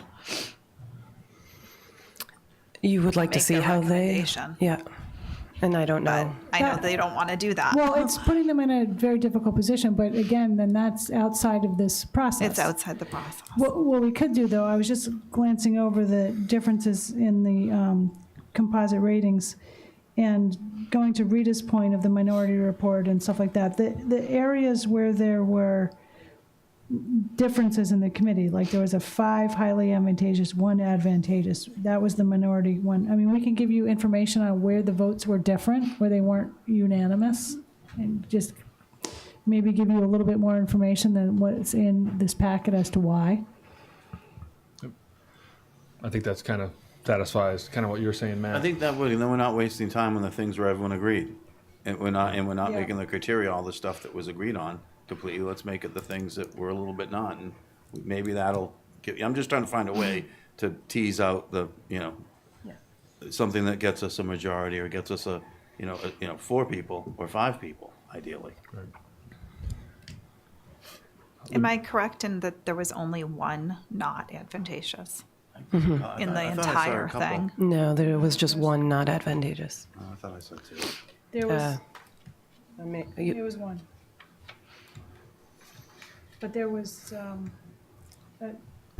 1 non, but there was another area where there was a minority report where it was just, it was 1 advantageous and the rest were.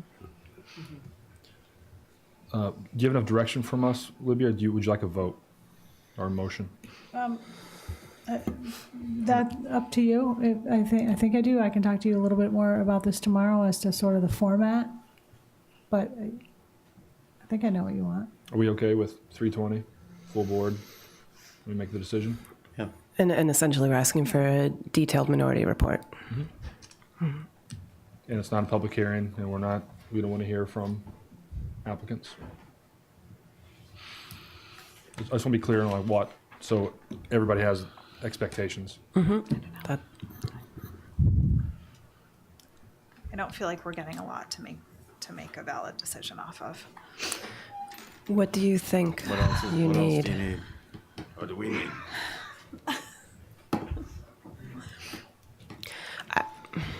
I would suggest, and maybe we should, well, no, we have it. I think we all need to look through the RFQ and really write some notes about, I think part of the issue with the RFQ is that we didn't frame the questions sort of to get what we were looking for. So I think for me, going through and looking, what did we really mean when we were asking this? And I think that helps with then looking at the answers. And then, each of these sections, that it is ultimately weighted because there are things that are more important to, some of us than others. Sort of the experience with the licensing procedure. That was a bit of a throwaway. That's not as important as some of the other ones. So I think it's about going through the RFQ and thinking about what we're really looking for, and looking at this as when we're choosing who we're going to work with, who do we want to work with, and what standards are we holding them to? As we went through the process, again, not having done this before for this type of business, sometimes when you go through something, you don't realize how you should have clarified it until you're actually doing it. And one of those things was the historical local residency and community involvement. What did we really mean by that? Do we mean that someone has historically lived here year-round for X period of years? Are they a seasonal resident for X period of years? Were they a year-round resident for a long time and now they're not? And there was a lot of that mix in the proposal responses, in the proposals. So, but it wasn't super clear in the criteria. I'm not even sure how you'd make it clearer. But I think the criteria, the board members should individually think about which criteria is the most important to them. And it's like Rita said, who is it that the town wants to work with, have in their town, be having this type of business? What are they going to give back?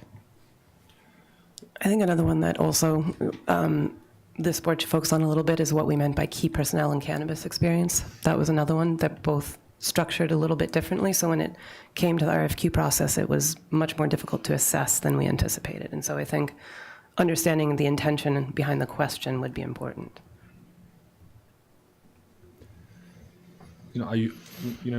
You guys know I love 5-0 votes, but you can't always, sometimes you have to pass something with 3-2 or 4-1. But in how we want to move forward, I want to make sure the 4 of us are comfortable with how we move forward for 320. So if you have reservations on something, I at least want to make sure we're all feel comfortable. Maybe not, we don't love everything, but we need to make some decisions. And I just don't think it's going to be perfect, ever. Unless we're going to spend another year or two, and nobody wants that. I don't want that for the community.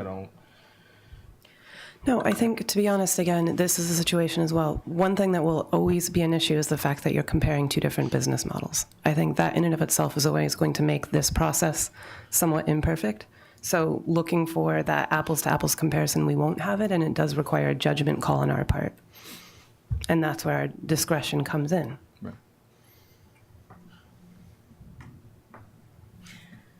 A text message just popped up on my screen that said, you can't do it on 320, you have to wait for 420.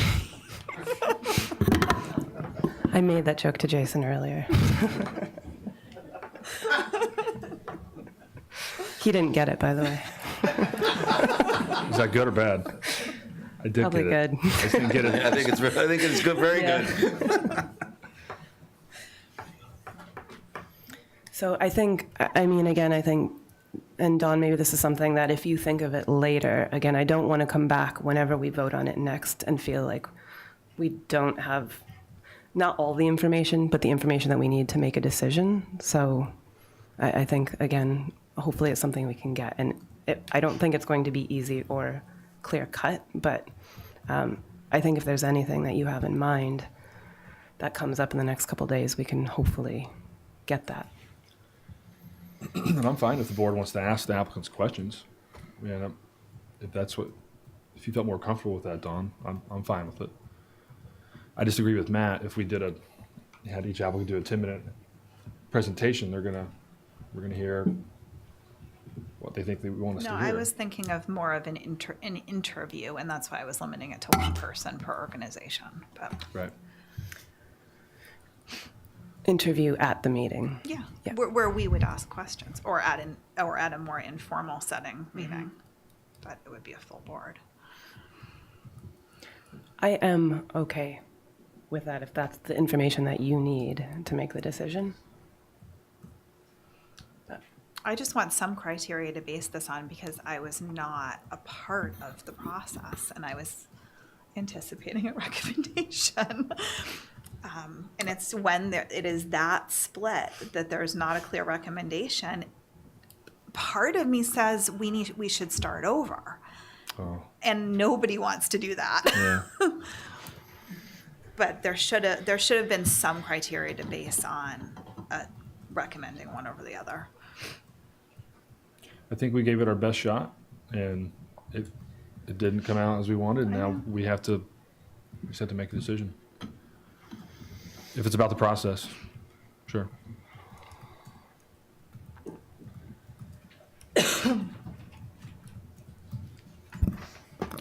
Talking about process, and I was former COO of Mass Medispa, which I'm no longer involved with, but at that time I thought it was very clear that the town and the board supported a local organization over a large corporate organization. I do realize that we need to make a decision soon. As pharmacist also, I get approached weekly about people in need of what we're voting on, and it would seem very clear to me that a local group would seem to be more advantageous and easier to work with than a large corporate group. And that's all I wanted to say. Yeah. We're getting a little That's outside. what the review wasn't clear on. Right. What Correct. constituted local. Right. Yeah.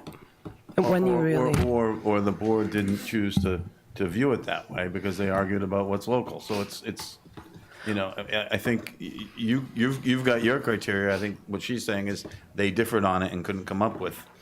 We did. It wasn't, again, that local, it wasn't as clear cut. And we checked address lists and voter lists. And again, it was a little bit of this board's lack of clarity on what we meant by local. How many years? How long? Forever? How many generations?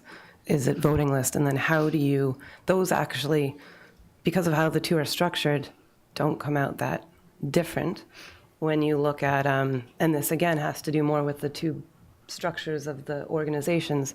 One has an executive board that many people would consider to be local, but it's an executive board without financial control. And then you've got a structure, a business structure that has financial and executive control of the same members, but then the actual address list, all these kind of things. We really did look at local in detail. And again, it wasn't a flippant, I think this is local and they're not, and this is so clear. I think our lack of definition about what local meant led it to becoming almost a moot point. At this point, it seems to me that it's very clear cut that one group is local and one group is very national corporate. Yeah, well, I'll be careful about, I don't want to get into this because then the other opposite idea of yours has to talk, and so thank you. Thank you. I just wanted to say that.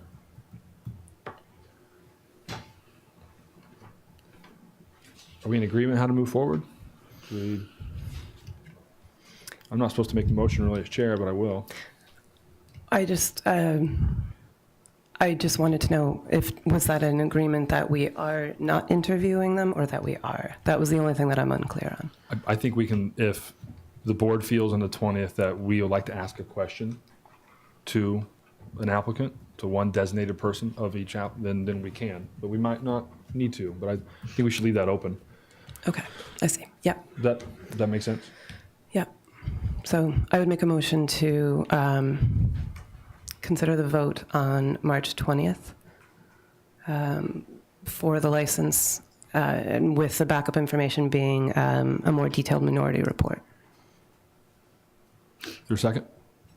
Second, and any other questions we're going to send to you, to you and Jason, or you and Jason and Libby? Okay. Okay, all's in favor? Aye. Aye. That motion carries 4-0.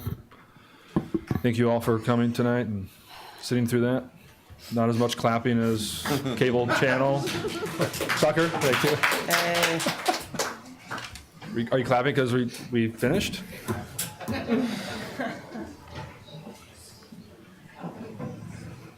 Thank you to all my board members. That's not easy. We're just going to take just like 2 minutes here. Wait till everybody kind of clears out. Yeah. All right, we'll take a 5-minute break.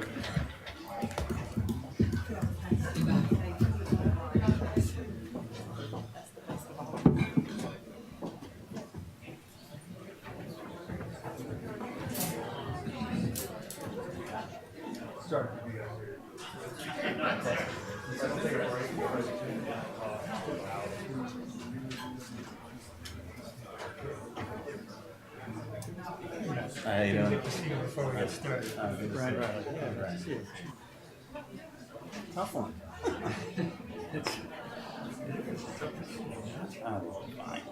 We'll figure it out.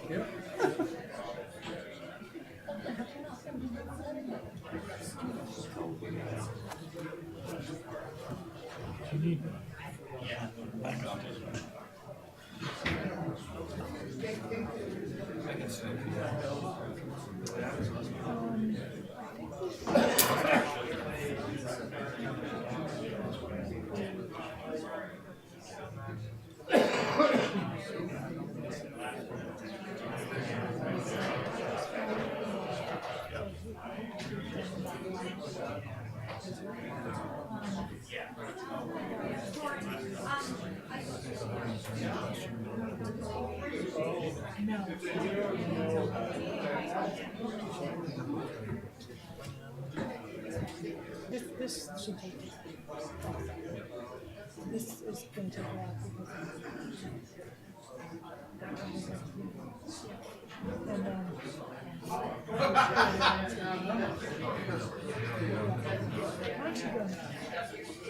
Yes, go now.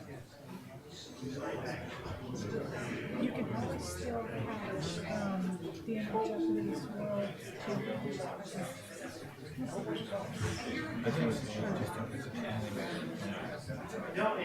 okay, so no, they're not the same. So on this.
This is one that you guys were.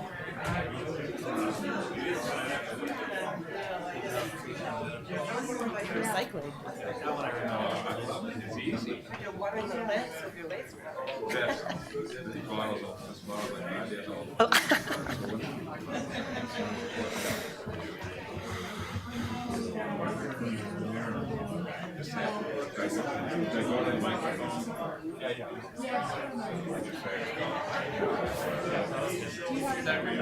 Yeah, we have 6. Yeah. Okay, so I think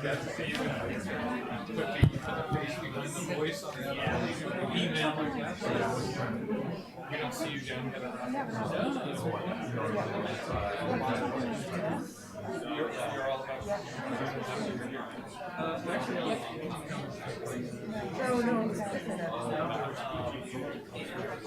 I'll have to go back and look, but what I can just do is a ladder kind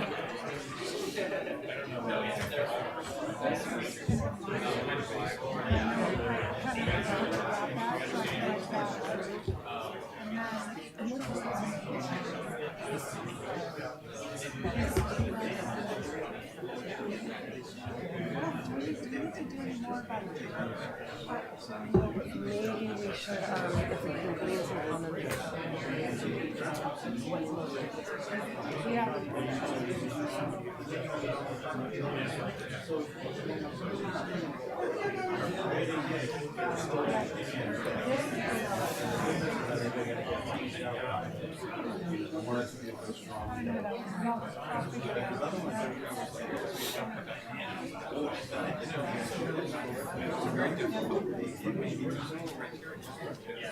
Right. You guys ready? You going? Okay, we're gonna jump back into our next agenda item.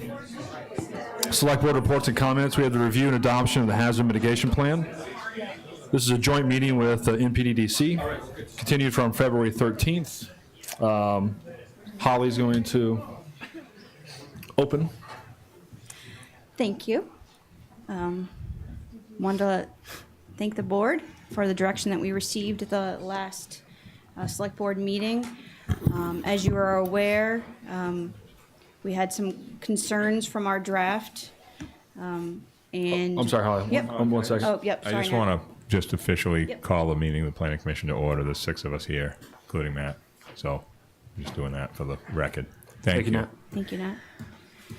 And last week, staff had a public hearing, or a public meeting with anybody in the public to go over the draft along with our consultant.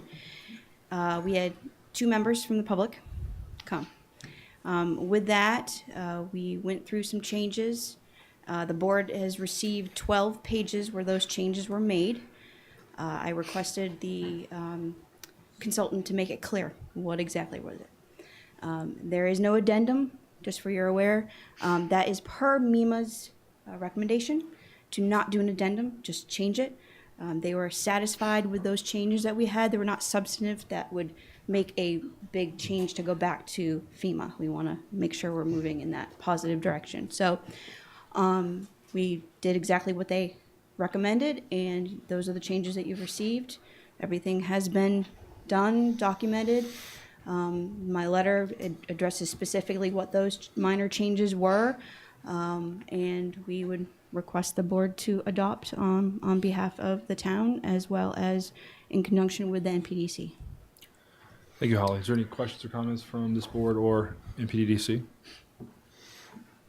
I just want to say thank you to the members of the public that went through this and made some of those recommendations, but also thank you to you, Holly, for working with them so closely to make those changes and go back to Mima with the questions. So I just want to say thank you. You're welcome. Thank you. Motion? Okay. Motion to adopt the plan? Second. Any discussion?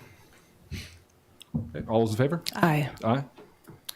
And I'll accept the motion to approve. All those in favor? Aye. Chair votes aye. Thank you very much, Holly, for everything you've done to resurrect and keep this thing going. Thank you. Thank you. Keep the clapping going. Keep it going. Thank you, Holly. Thank you. Both those motions carried. Thank you also, Chuck, for your help. All right, review of select board comments, the 2019 annual town meeting warrant articles. Libby's going to walk us through this.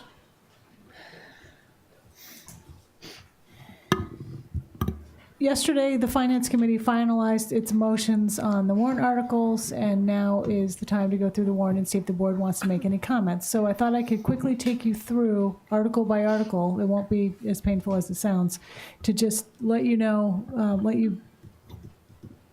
what the more maybe noteworthy FinCom motions might be. Are you able to get to the warrant? Yeah, there we go. Thank you.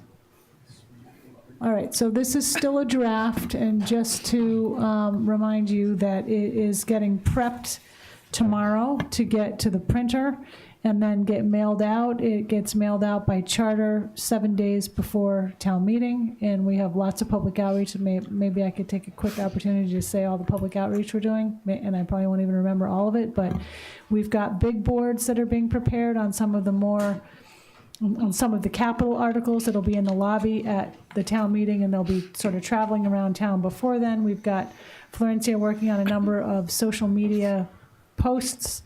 We've got the newspaper that is doing a series on the road to town meeting, which has been in the paper for quite some time now. We have special e-newsletters and e-newsletters that have already gone out. I'm doing a radio show sometime soon. I can't remember the exact date, but it's coming up. Rotary, Nantucket Town Association, Nantucket Civic League sponsors Meet the Articles on March 23rd. All this stuff will be advertised in the newspaper. We've got some videos on NCTV that people are working on. Jason, you are doing a series at the Handlebar for people to just drop in and ask questions. We are trying something new this year with staff. 2 Thursdays, March 21st and March 28th, which is a drop-in for the public from 4:30 to 5:30. I think it's here in this room. It's online. And on the 21st, zoning articles. Anybody who wants to come in, it won't be filmed. It's just a drop-in to see if you want to ask any questions. So zoning's the 21st. All the rest of the articles are on the 28th. So what we're trying to really get out lots of stuff. I don't know if this is the time or not, but we did have a demo yesterday of an e-voting system. Is Sarah still here? And the moderator was present, 2 board members, some IT people, and the town clerk. And we'll come back to you all more with more of a report at a later time. But it's more interesting than I think we realized, and we might want to try to put it forward for an upcoming special. It's too late to try to get it underway for the annual, but it seemed like something that we might want to try. It's not cheap, but it might be worth the expense to give it a try. So more on that later. I think that's all I really wanted to get at ahead of time. So Article 1 is receipt of reports, normal FinCom motion. 2 is unpaid bills, normal FinCom motion. 3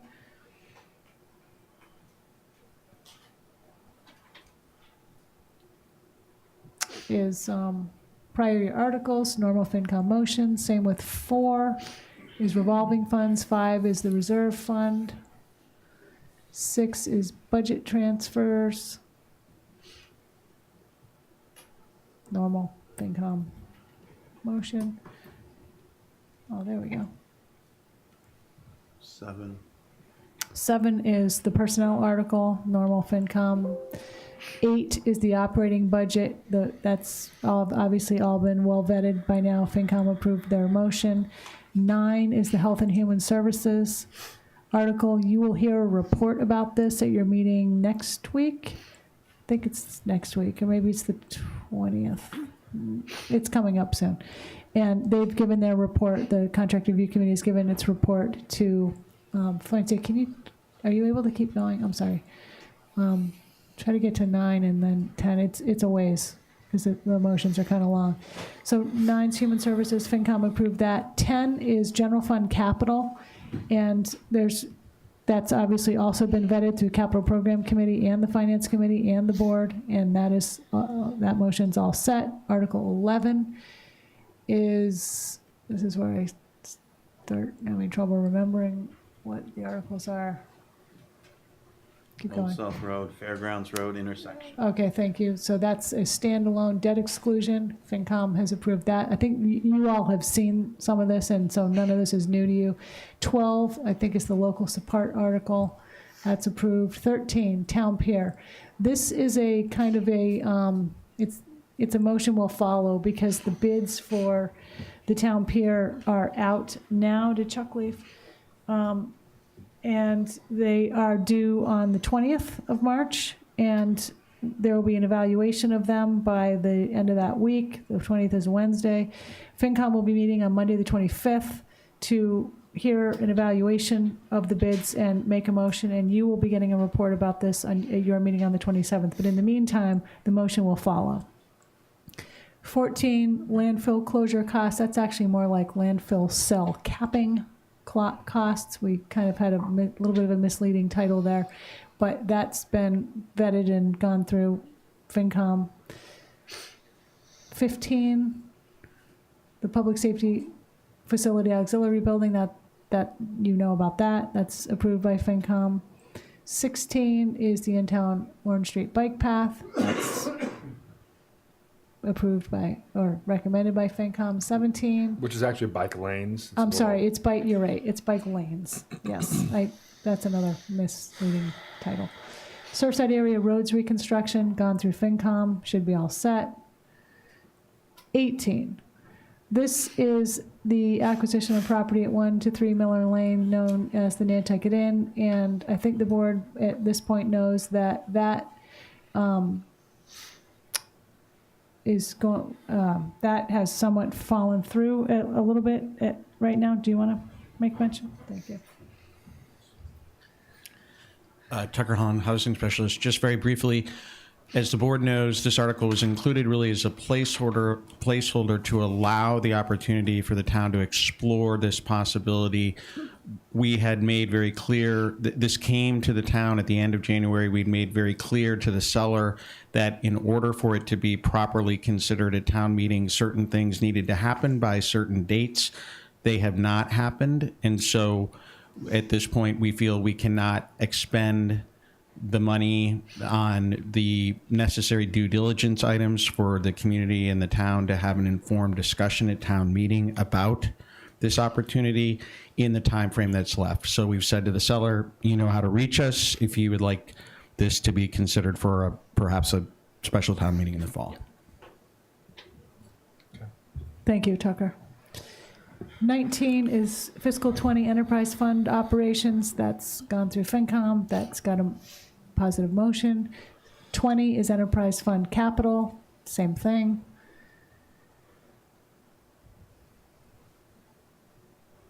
This is a long one. Budget transfers, 21. 21, budget transfers for the enterprise funds. That is all set. 22 is waterways. That's all set. 23, ambulance reserve, all set. 24, ferry embarkation, all set. 25 and 26 are county budget issues, all set. 27 is OPEB, that's all set. 28, this is the Affordable Housing Trust Fund appropriation, and I just pointed out because you all were very instrumental in getting this put forward. $5 million appropriation, and the funding will come from CPC borrowing. Yes. 29 is a special purpose stabilization fund for airport employee accrued liabilities. That's all set. 30 is a minor amendment to the airport aviation fuel revolving fund. That is all set. 31 is fiscal 20 senior workout program that came from finance. That's all set. 32 is the fiscal 20 CPC article. That's all gone through FinCom, has a positive motion. 33, I think, is CPC budget transfers. Yes, for fiscal. That's all set. 34, traffic and pedestrian safety improvement citizen article. That's a not to adopt. 35 is a citizen article seeking $110,000 appropriation for behavioral health patients ambulance transfers between Nantucket and off treatment facilities off island. The FinCom did approve this for funding to come out of free cash to make a grant to the hospital for this purpose. However, they urged the hospital to secure a permanent non-town funding source, and I heard from committee members that they have heard from hospital members that they are hoping to do that and plan to do that. 36, citizen article for the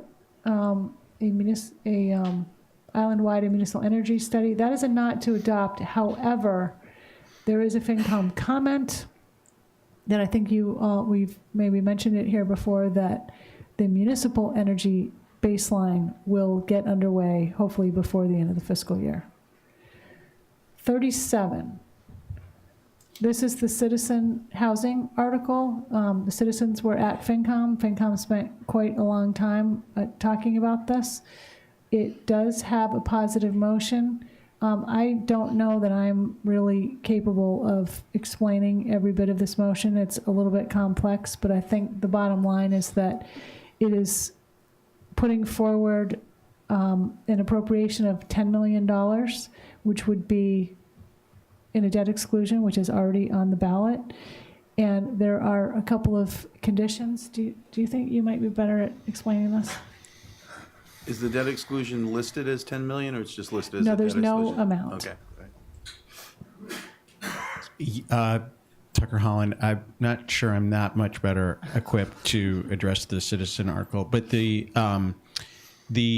main condition I think that ended up being included had to do with the program. In effect, FinCom understood the intentions behind this article and wanted to, let's try a bite at the apple versus taking the whole apple. So it's the $10 million recommendation versus the 30 that was sought.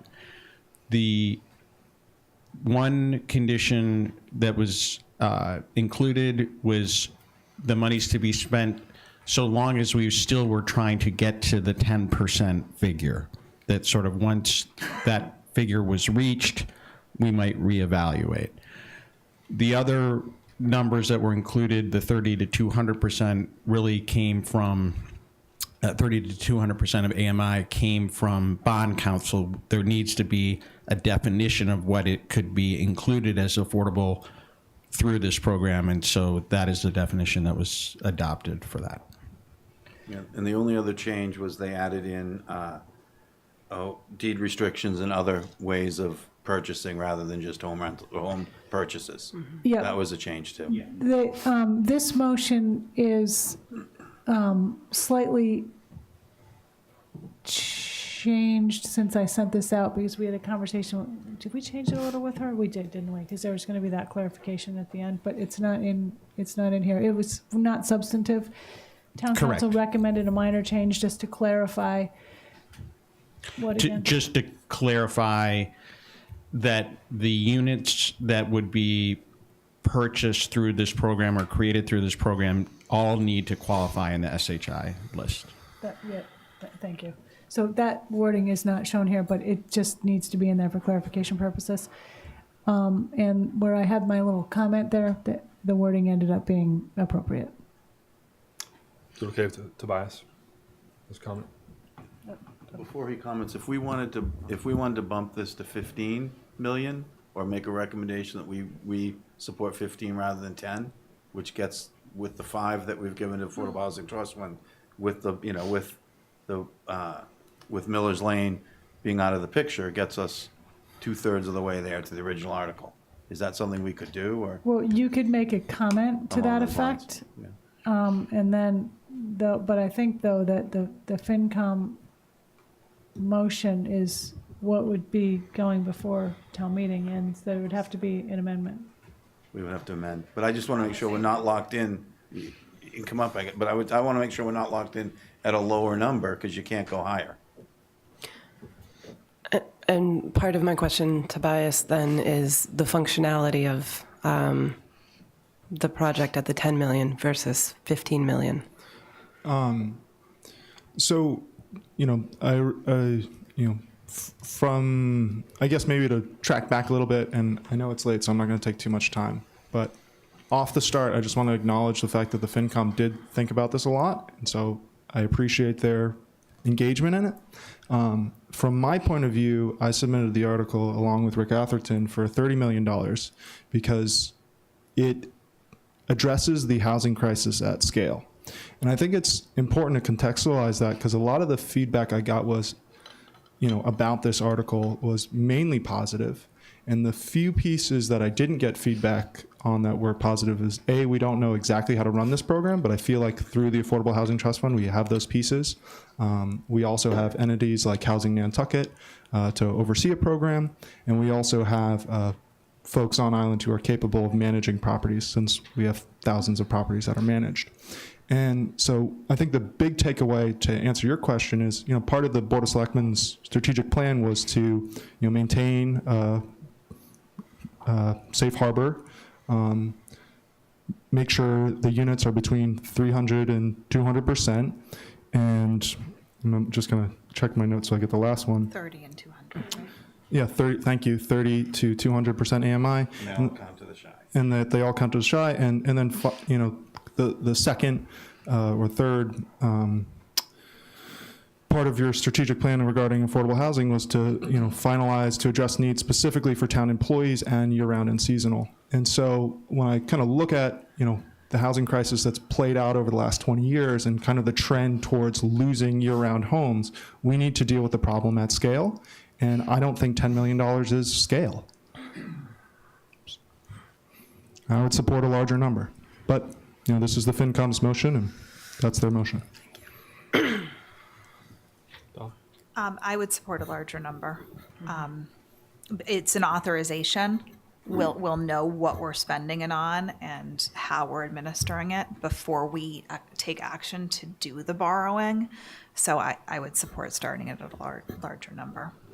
I would agree, and hearing how the proposed program works, I agree with the scale. This is a big problem, and I think putting too little money into a program that is meant to be done at scale could make it ineffective. And if it's, I don't know if it's a difference of 5 or 10, but I would also agree on a comment supporting a bigger number.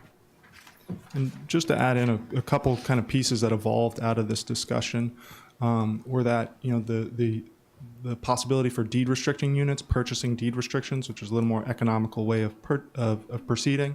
You know, the way the language of the article is phrased, the intention is to have mixed sites, but if you were to have like an acre or 2 acre site and you wanted to do, you know, 2 or 3 units on it that weren't pre-existing but build them on it, that gives you some flexibility to do that there. So the language, there's, you know, flexibility to address the problem, but really recognizing that the community wants a mixed site. That seems to be what Nantucket has in mind, and that, you know, we need to be providing some, you know, human decency for people. And then lastly, you know, someone spoke to me today and they were like, well, the community is getting into the town's getting into the housing business. And I was like, well, fundamentally, we've been in the housing business for 20 years. We just do the roads, we do the sewer, we do the water, Andrew does the zoning, we do all the other pieces, but we actually don't deal with the problem, which is build the houses and own them and control them. So think big, think scale, and I'd encourage you to vote for a bigger number. We started at 30. We talked about 50 from the beginning. I'm fine with knocking it up 5 or 10, 20 million. There was a time where FinCom was okay with 20 million. This is early in the discussions, one of the meetings I went to. And I think Tobias and Rick were kind of like, okay, 20 could make a big impact. I mean, it was just a discussion, and so I'm fine with 20. We don't have to ultimately borrow it. Right. It's an authorization to go up to that. I think particularly with the in off of the table, and this does align with our 24 units in a year, and this helps us work towards that if we need it. So I would be okay with 20. That seemed to be, again, FinCom was okay with it at one point, and it does seem to be where the numbers start to work. I don't want to put words in their mouth. Maybe they weren't okay with it, but there was a discussion that. Yeah. Well, how does that work then? Because typically we follow the FinCom's motion. Right. So how would we? You're going to do a comment that says something like, if this sounds okay, the select board supports the finance committee motion except for the amount, which, I mean, I'll word this better, but the amount would be 20 instead of 10. But then at town meeting, someone is going to need to make an amendment to the FinCom motion. Okay. To that effect.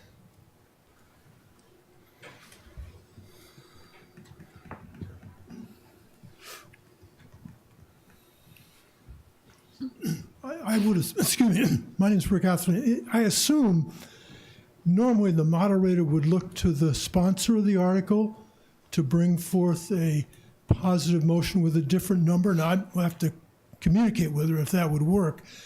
Your motion to go to 20 would be very helpful, a comment to help support that, and Tobias could make that motion in a positive way at the meeting. Now, I'm not sure if otherwise, it says 30 now.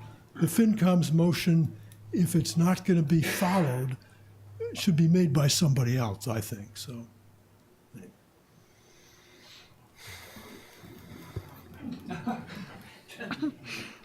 So, Sarah Alger, the moderator. So the way that this would work with the positive finance committee motion, I would ordinarily go to the finance committee for the purpose of making their motion.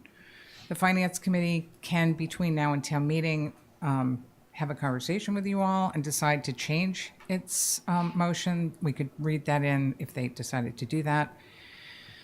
As an amendment at the beginning of the meeting, and then that would become their motion. If they want to stay at, and I'm not trying to change their mind, I'm just telling you all the ways to do this. If they wanted to stay at 10 million, I could go to them, they'd make their motion, and then Mr. Glidden or someone else could make a motion to amend immediately to a higher number. Or the finance committee could tell me that they would defer to Mr. Glidden to make the main motion to start with, and then I could go to him. Either way, the cap on this is 30 million because that's what was published in the original article. So you're good from 0 to 30 as far as I'm concerned. Okay.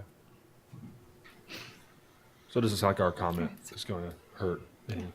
Motion to add that comment, 20 million. Second. All's in favor? Aye. Aye. Okay, 38 through, I think, 63 are zoning. And the planning board has handled all of the zoning article motions, and the finance committee has had a comment to support all of them. I don't know if I wasn't going to go through all these ones individually unless anybody has one in particular. So finance, can you get us to, I think it's 63. 64. 64, okay. The committees. Okay, 64, maybe, and 65, I think might be both committee related, and these were sponsored by you and they're supported by the FinCom. 66, same thing. 66 is noise, same thing, put in by the board, supported by the FinCom. 67, put in by the board, supported by the FinCom. 68. And 69, no, maybe it's just 68. Put in by the board, supported by the FinCom. 69 and 70 are citizens, supported by the FinCom, and you reviewed these 3 articles a couple of weeks ago and supported them. 71 citizen article about bicycles. So this motion has gone through a little bit of discussion at the FinCom level. And right now it is to take no action on the article, and they have a comment.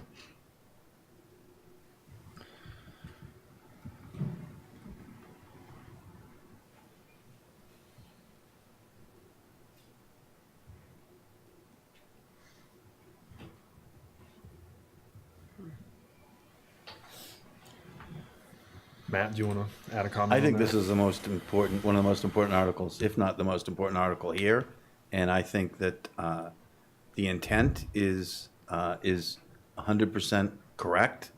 And the question is, how do we get that change? How do we get on the bicycle article? How do we, in a lot of things we do are not enforceable.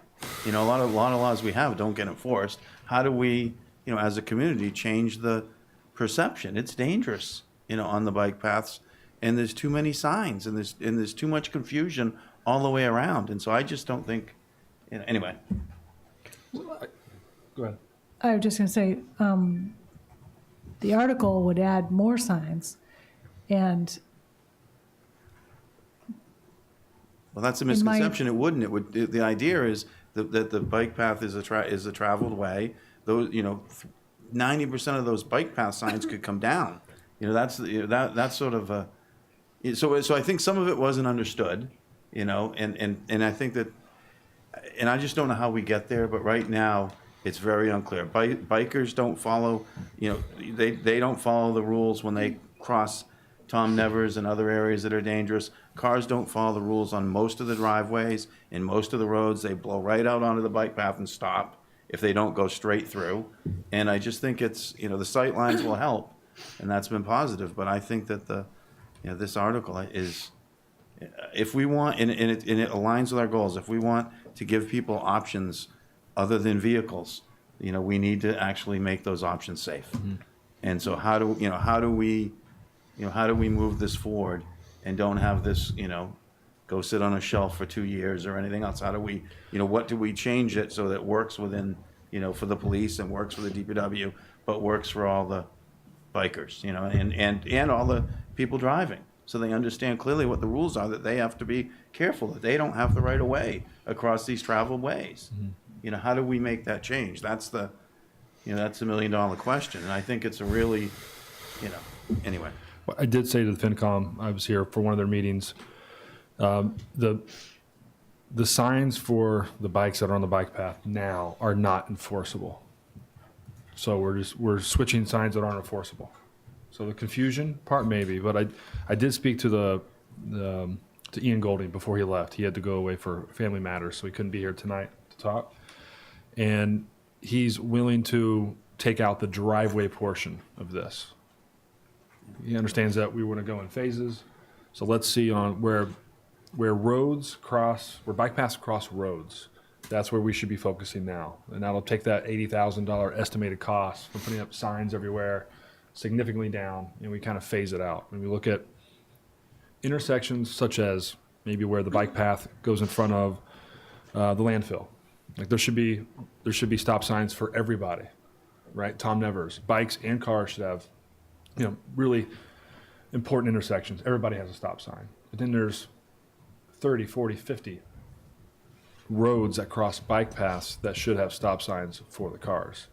That's what I think he wants to focus on and pull out the driveway part, because there's 200 or 300 driveways in Nantucket and Pulpus and different places. But I don't know what the best way going about that is. Should we put that in comments? Should the author of the article make an amendment?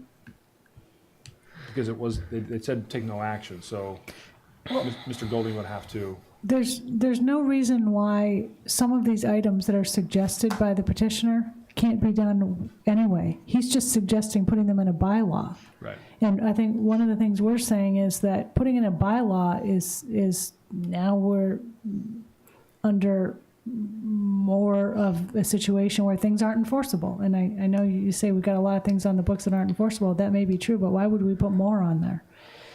So Chief and I have communicated a little bit with Mr. Golding about this, And I think there are elements of his article that we either are already doing or that we can do in talking with him and talking with BPAC. My thinking was, with regard to the signage, to work, Public Works Director and BPAC and him, if he wishes, or whoever, can work together and identify the areas where signage could be installed. And if it's within the DPW budget, just put them up.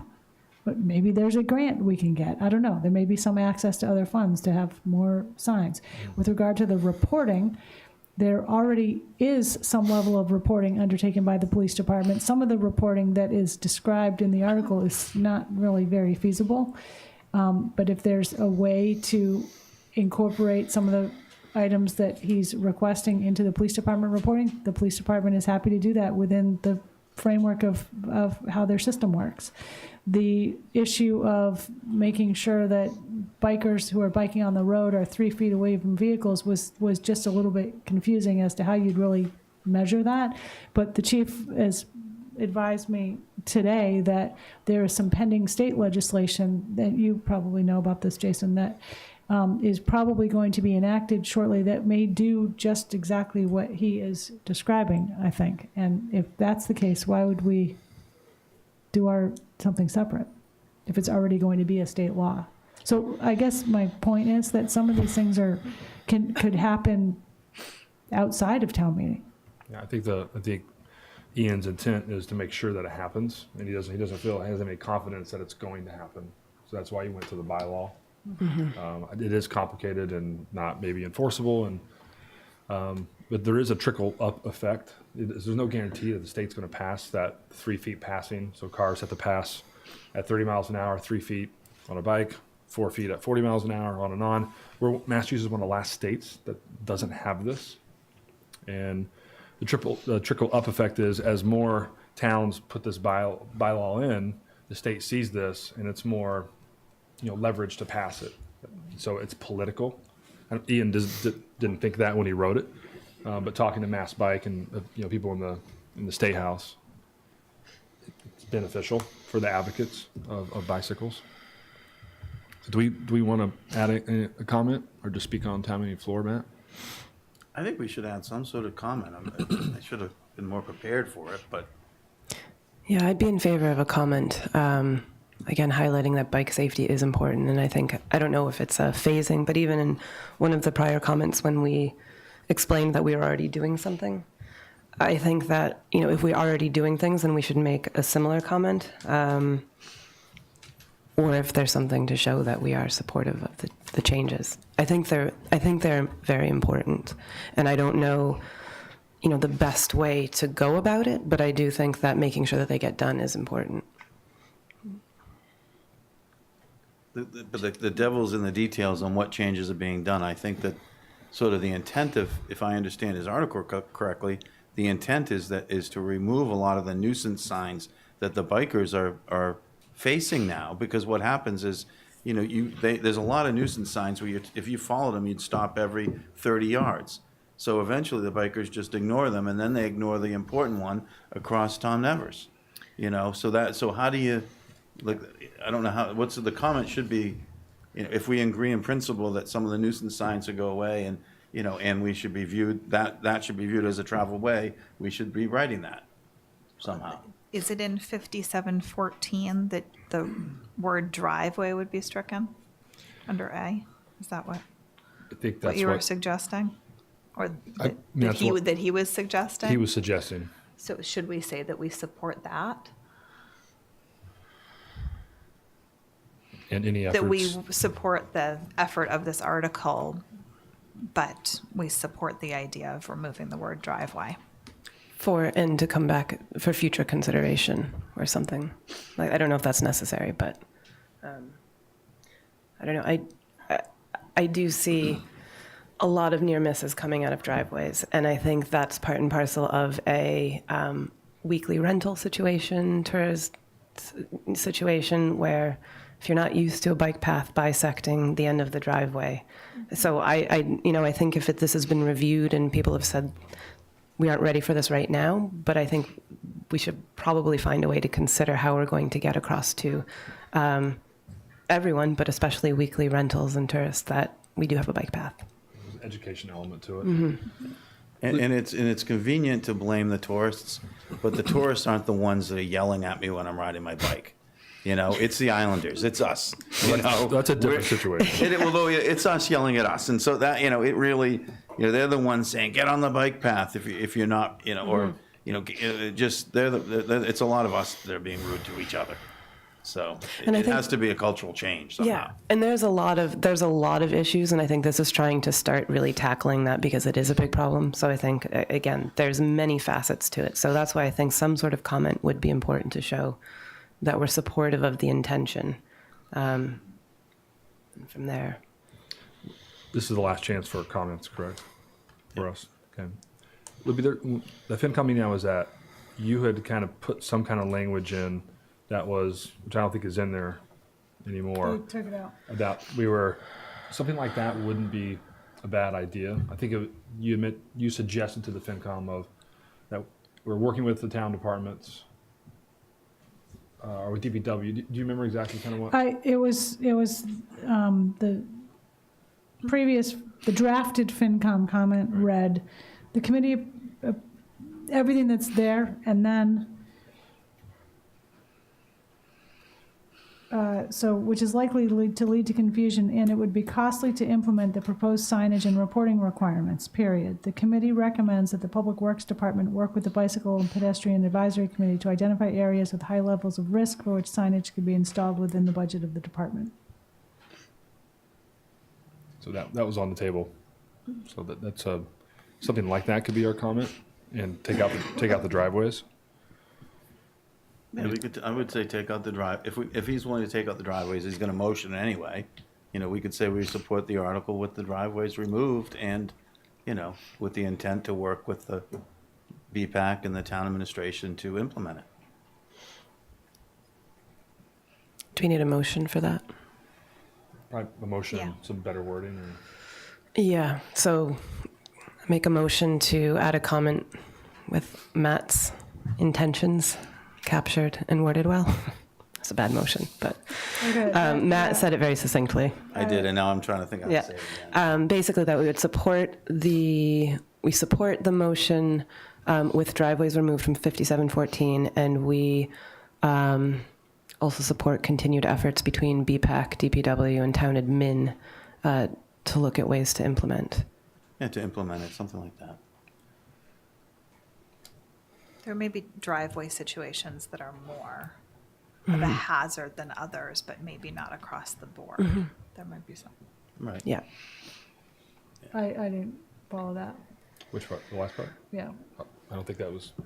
No, that's not part of the motion. Okay. I was just saying that, like, there might be some situations where BPAC makes a recommendation that a sign go up at certain driveway intersections that are particularly hazardous. Right.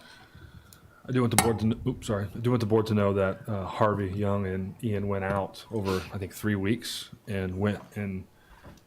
It's all on paper. We're trying to figure out how to get this into an Excel spreadsheet. Every single intersection that a bike path crosses, and they have it on, you know, whether it's a driveway, road, major intersection, outbound, inbound, where a sign is, and so they're doing the work. It's just not, they're not just throwing this article out there. And so I think if we can get that into an Excel format and, you know, work with DPW, I think we're well on our way. And I said this to Ian in the beginning, if this doesn't pass, we've already started the conversation and shined a light on this. Right. And if it does pass, then we implement as much as we can. Right. And if we're removing some of those signs, we could just remove them and put them on the, you know, face them to the driveways. But, right. You know, I mean, if they're coming out, I mean, there's. Or roads. Yeah, or to roads, there's a lot of signs, a lot of sort of nuisance signs. And we say, oh, it's the law. But it is, except that depending when the bike path was made, the laws are different. So it's not consistent. So that was the other point that the guys have looked at it, said you go, some areas there's, you know, it's completely different than other areas. Well, yeah, and it depended on if it was a state-funded project or not, Exactly. because that's what causes. It's the state and the rules at the time, and we did these over 30 years. And so, you know, there is a point of getting it consistent and getting it, you know, and getting it understood that this is a traveled way. And this is, you know, and all we're going to do is get busier. So I think it would be great to do it.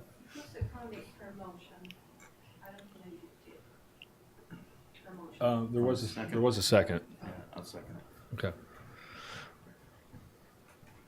Are you okay with the I think so. language? Okay. All those in favor? Aye. Aye. Thank you.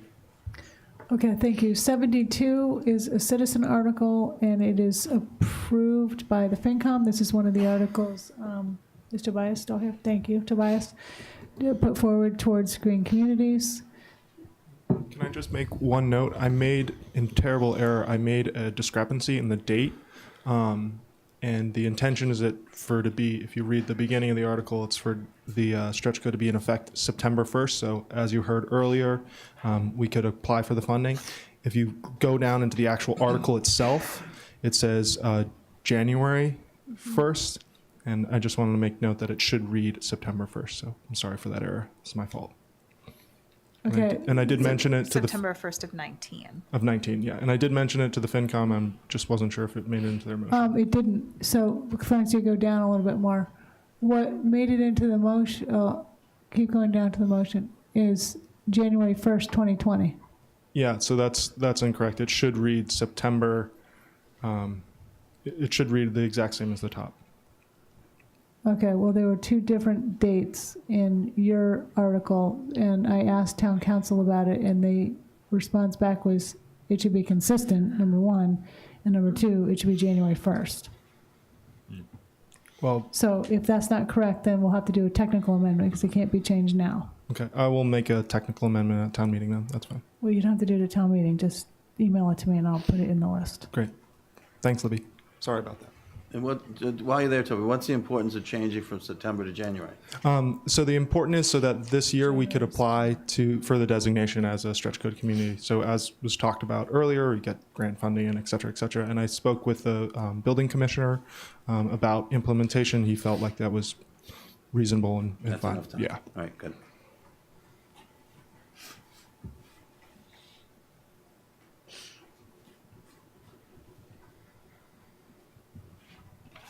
Okay, 74 is a citizen article approved by FinCom. 73, did you want to talk about the? Oh, I'm sorry, thank you, 73. FinCom has a motion to refer the proposed establishment of a committee to the select board. I actually, based on a conversation with a couple of you, asked them to do that. And I think at your meeting next week, we have an agenda item to discuss the potential formulation of a committee before town meeting, or start talking about it. Yes. Are you sure after our performance earlier tonight? Yeah, because we're going to refer it to other people. Give it to us. We'll make a mess of it. People clap for us, Matt. They were clapping for you, Jason. Yeah. They weren't. It was all for Greg. Okay, so do you want to comment on that? Or are you good with it? Is it helpful? Just to people who are reading, public is reading through it? Well, I think it seems like it would be in keeping again with the other comments saying that we are already taking steps. Yeah. But we haven't had that discussion yet, Right. so. Right, but I don't know, up to you. We could just tell the town meeting that if we've started the committee by then, we just Yeah, you say can we say can, it. we've started the committee and, Yeah. and we're still looking for some sensible people. Okay, 74 I mentioned, 75 is a citizen article. It is not recommended, keep going down. It is a take no action, I believe. However, there is a FinCom comment that the committee recommends referral of the matter to the select board, and that the board engage professional assistance to explore the proposal and make recommendations, so FYI. It makes sense to get professional advice on that. They had a bit of discussion about this. 76 citizen article, I believe that's a not to adopt. Now we're getting into some home rule petitions. 77 is a home rule petition that's already been approved by town meeting, so it is being resubmitted. FinCom motion is to adopt. 78 is the water company merger, I believe, home rule petition. That is recommended. 79 is the housing, community housing home rule petition. That is approved by FinCom and for resubmittal to the legislature. 80, this is pretty long, so.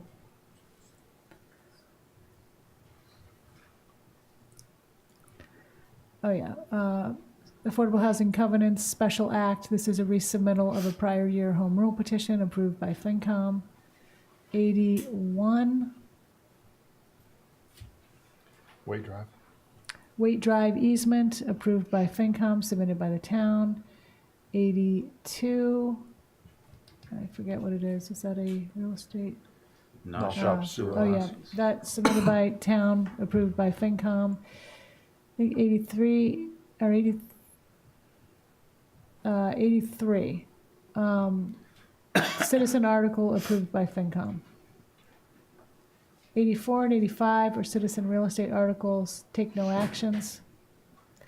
And 86 and 87 are town articles, they are take no actions because we don't need them.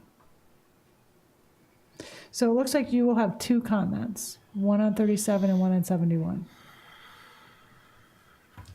Good? Okay.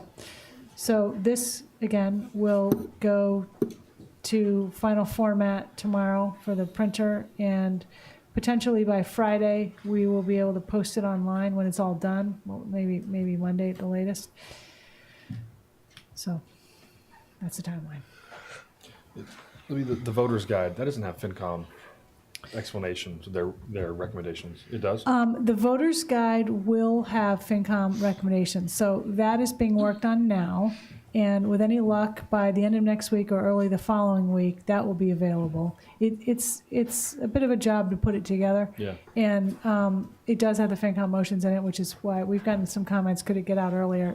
It's just a real big push to get it out early, but we are trying to do that. Okay. And did you say the signs? Are we gonna be able to have the signs out for this one? Did we make the signs The big boards? for this town meeting? Did they get Oh, finished? the signs, the My dream. Fountain downtown. Signs at the fountain, the Ray signs at the Sylvia's Rotary? sign. They Yeah. got done? Yeah, it's Okay. gonna happen. What, do you want to say, your idea? Yeah, I've always thought that, we have, when there's a football game, there's a sign at the fountain on Main Street that says football, 5 p.m. Why don't we have a annual town meeting sign that says April 1st, high school? Just simple things to remind people. I'm always surprised people have said, oh, that was town meeting, that was last night, wasn't it? I was going to go. Really, people get busy. So let's have signs. So your I've been dream made has fun come of a true. lot for this, but I think it's going to, whatever we can do to get people to town meeting. Need linguiça. Yep, there's going to be a text alert. We have text alert system now. Can I just mention one quick thing about the election, which is on April 9th, which will have, of course, the, town boards, committees, and commissions vacancies being filled, but also the ballot questions for the debt exclusions. As you know, we get questioned about why there are not amounts in those questions. That is a statutory issue. That is the Department of Revenue required language, and they do not have amounts in there. I have spoken to the campaign finance office as to whether or not we could have the big boards at the election so that people could see the amounts. The answer was no. They further suggested that I contact the Secretary of State's office, because that's actually the division the elections division. And the answer there was a firmer no. And if people have questions about, this gets a little bit convoluted and it's hard to get the word out about this, but if people have questions about, well, I don't understand this, what's the number? They could go to the town clerk, and the town clerk could hand them the vote or the minutes from the town meeting, which I'm not even sure they'd be ready by then, but as to what the vote was, which would contain the number. That is all they can do. They cannot explain it. They cannot do much else. So That's why we're doing the videos and the big boards and everything else, to get the word out about what the numbers are. But The reason every- behind it is good intentions, right? So you don't have the municipality trying to push you one way or the other. Yes, and every town, I've asked some of the other town managers, how do you handle this? And they all say it's very difficult. Mhm. But nothing that we can do. All right, is that it for Yep. warrant articles? Any committee reports, comments? I was going to bring up the e-voting, but you got to it. Yeah, you beat to it. What I sat with one of the haulers and Rob and went through some of their issues the other day at the landfill, and they've got some points, and, you know, we may end up having to put that on. You know, we'll see where they're going to keep working with them. But we may have some things to address there. Speaking of that, those type of things, Libby and I met with DPW director, HCC chair, and two people from the Commissions on Disability, and to talk about Upper Main Street and the process and how to move forward. It was a really good meeting, and so we think we'll probably have something most likely in April here, but there's another meeting on sidewalks. Libby's at the 21st? The 21st, 6 to 8. Here or Here, upstairs? yep, in the building. Somewhere in this building. Yep. That process and who we want involved and will be talked about in more detail. So it was a good meeting. Have you scheduled a discussion of HEC jurisdiction for us that I've been requesting? That's what I'm talking about. Oh, so that'll be in April. Yeah, that'll be in April. Yeah. That'll just be one part of it. Right. And no work's being done. Nothing's happening till before then. Well, on the 21st, we're having this public outreach. No, meeting. I'm talking physical work. You know, none of the, no roads are being, Main Street isn't being addressed between now and then. Oh, no. Okay. No. So this spring, the idea is to do 86 and 88 Main Street, but they're working with those homeowners, with everyone, to have some type of example for everyone to see in the summer. Because what we're hearing is people are thinking that it's all going to be done before they get here this summer. Anyway, I think that's, I don't think it's, I request talking about it before any work is being done. Yeah. I don't think we should be I don't think the work should get done this spring and then we talk about it, while the work's happening. I think some of this is, some of this is restoration and, and so we need to make sure that we're doing it the right way. That's all. Mm-hmm. Yeah. I feel we are, and we're getting better in the process of explaining what that is. So that's going to. And just to clarify, Matt, you're saying that you feel that the work at 86 and 88 should happen after the discussion. Yeah, I think, and there's sort of two lines of thought. There's one line of thought is technically we're exempt from the land bank, the town is, or from the historic HDC, and we don't have to follow it.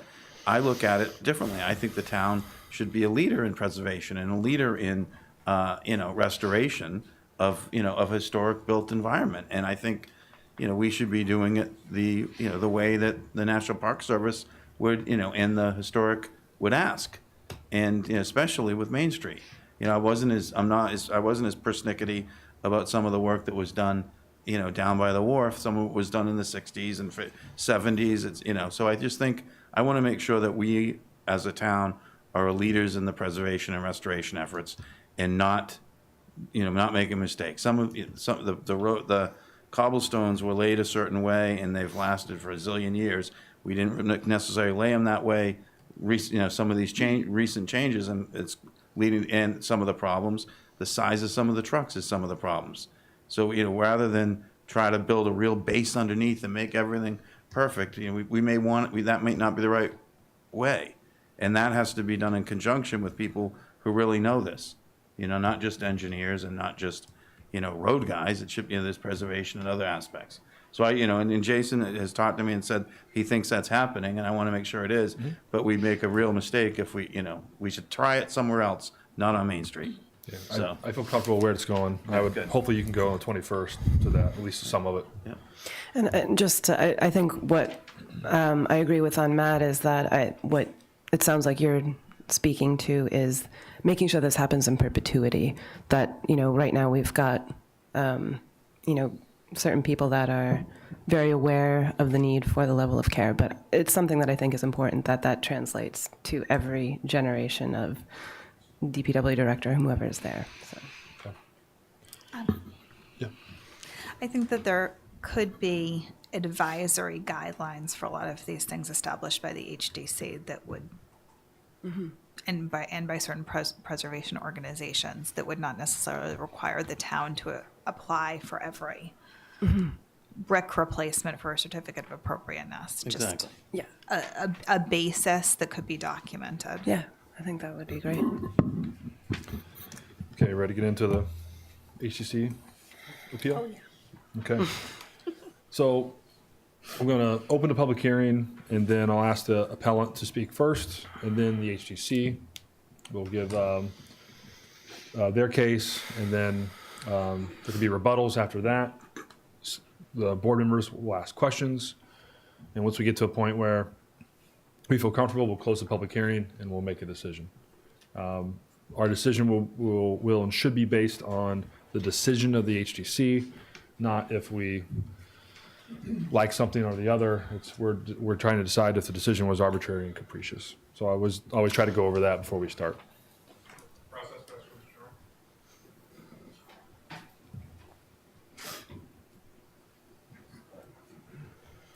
Stephen Cohen, I represent the property owner actually in both cases.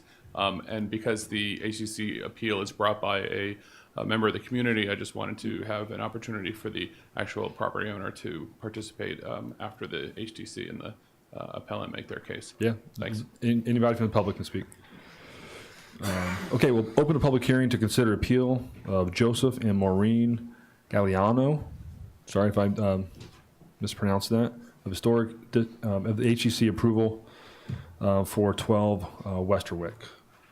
So the public hearing is open. Appeal can speak first. Did I pronounce your name correctly? Yeah, it's Gagliano, yes. Okay. Yeah, my name is Joe Gagliano, and we live at 10 Westerwick, so we're adjacent to the property, and the issue on the property is the pool. In Cisco, if you look out our window, what you'll see is a flat vista of scrub pine and Scotch broom and the environment that's natural to the whole area. And then amongst that, there are about 65 houses that are scattered through this area that it is hard to see where the boundary lines and the borders are because they're just interplaced in between all of this natural vegetation. And the area is really a substandard Lug 2 area, which is having the area around half acres, which allows a 4% ground coverage of the building in each one of these lots. 6 months ago, our neighbor at 12 Westerwick for 30 years sold their property. And the new owner is putting in a house and a garage, and that is taking the 4% ground coverage that is allowable. In addition to that, they want to incorporate a pool. The pool is 38 feet long and 16 feet wide. Plus, there is hardscape around this pool. Plus, there's a cabana. Plus, there's a fence, and plus, there's vegetation. So it ends up being ground coverage, not called ground coverage, but a ground coverage area equal to what the house and the garage is. And our community this plot is also in the center of Cisco.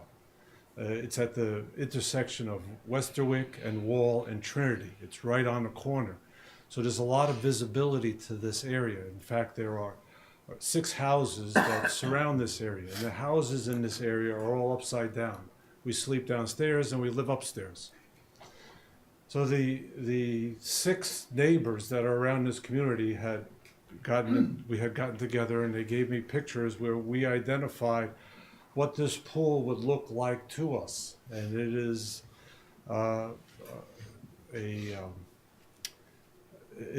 we felt it was an invasion to our privacy.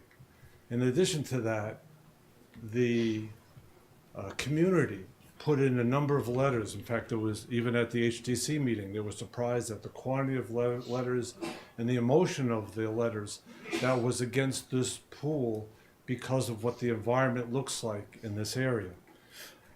Also, the HDC voting was conflicted. There were 3 members against it and 3 members for it. One of the members that was against the pool had to be recused because she had done the architecture for the previous house.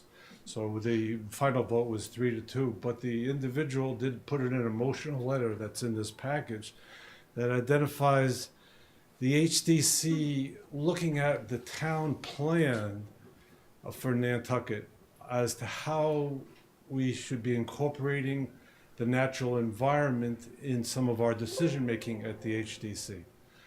So there was that feeling that the individual wanted, but she recused herself. In addition,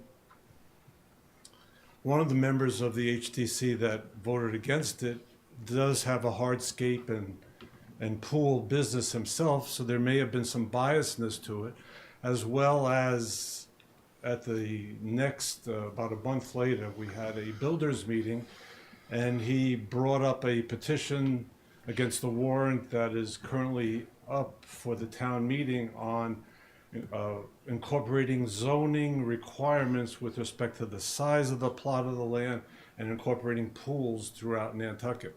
And we know we've had issues on pools. There's the Nantucket issue that they have identified with respect to zoning.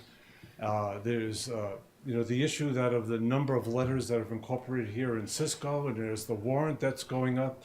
So pools is a hot subject, but because of the aberration of the size of this area in the central location of Cisco, this location is a half mile from the ocean, it's a half mile from Ahab, it's a half mile from Hummock, and it's a half mile from Bartlett. So it's right in the center of the traffic area of Westerwick. And we think that this is not a disparagement on my neighbor. I live with my neighbor. This is not a disparagement on the HDC. I've been to a number of their meetings. They do a great job. We just think they missed the mark on this because of the surrounding area of people, because of the community, because of the high traffic area, because of the naturalness that we love and we're trying to preserve in this area. And we think we've missed the mark on this. And a number of members in our community have reached out to me because they heard about the appeal. And whether it was Matt or Steve or Karen or Rob or Judy, they asked to express their opinion from their letters and from their contact with me, and to do my best to bring across how we feel about our community. Once we incorporate this, there should be no reason why we shouldn't incorporate pools on every single plot in this small area throughout the whole community. What would stop us? Is there some kind of guideline that we can give the HDC besides what they currently have? Because they were torn also on how to decide it with the voting that I just described. So I talk to you from a neighbor, and I talk to you from a member of the community, and I talk to you from an individual in the community that loves the naturalness and the of what we see in Nantucket, and we are trying to preserve that, enough so that I stand here in front of you and appeal the HDC decision. So that's how a community member in Cisco who's living there feels. Thank you for your time. Thank you. You have another chance to comment later if you like. HGC?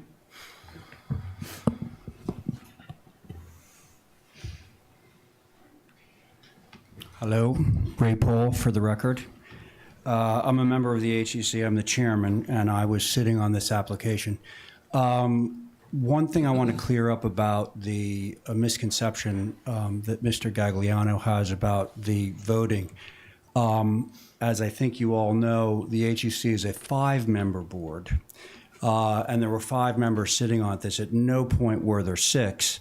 Val Oliver recused herself from the other appeal at 25 Westerwick because she had done work to that house. So there was 5-member board, and the vote at the end was 3 in favor of the pool and 2 opposed, just for the record. So, this was a difficult application. We gave it a lot of scrutiny because there was a tremendous amount of, letter writing and neighborhood opposition, and we certainly feel for the neighbors. But at the end of the day, what we approved was something that the pool will not be visible from a public way. And as I'm sure you all know, what the HEC is charged with is the appropriateness of any architectural feature as seen from a public way. Now, the unfortunate thing about Cisco, again, as a lot of you know, is that there's a lot of upside down houses there, and they're kind of close together. So a lot of this discussion was about, well, when I stand on my deck and look down, I'm going to be looking right down on this pool. Now, we certainly, as members of the board, we sympathize with that, and we also sympathize with the fact that the beach, in this case, is a short walk from the site. Having said that, there's no prescription on pools in this area like there are in the downtown historic district and so forth. So our board, basically, if an applicant can demonstrate that this pool or whatever feature will be screened year-round from a public way, and in this case there were 3 public ways. It's a lot that has frontage on 3 streets. At the end of 4 meetings, we were satisfied, or at least a majority of us were satisfied, that this pool would not be visible from a public way. So that's sort of an overview. Now, I did write a rebuttal that I believe you all received from John Hedden. Would it be beneficial for me to read through that? Okay. So, just if there's any points that you want to highlight. No, not really. I think I said as much as needed to be said in the rebuttal, but of course, I'm sitting right over there, so if you have any questions, I'll be available. Okay. Thank you very much. John, did you want to say anything? Yes. Okay, thank you. Mr. Gagliano, you can respond to that. You don't have to. I want to give you the chance before I open it up to the public. Just the one point of raised contention is that because of the size of this pool, it's 38 feet by 16, plus hardscape all around it, plus a cabana, plus a fence, and then putting in some of the plantings around it. I'm not 100% sure that it's not visible from the street because of all the activity. It's in the center, Hollywood and Vine, we call it, in Cisco. So I know Ray's point, and I can see Ray's point, but I still think there's some gray area here that this is, at least the shrubbery, at least the fence, at least the activity could be seen from the street. And I don't think that's known 100% for sure. I just wanted to bring that point up. Okay, thanks. Any members from the public like to speak on this?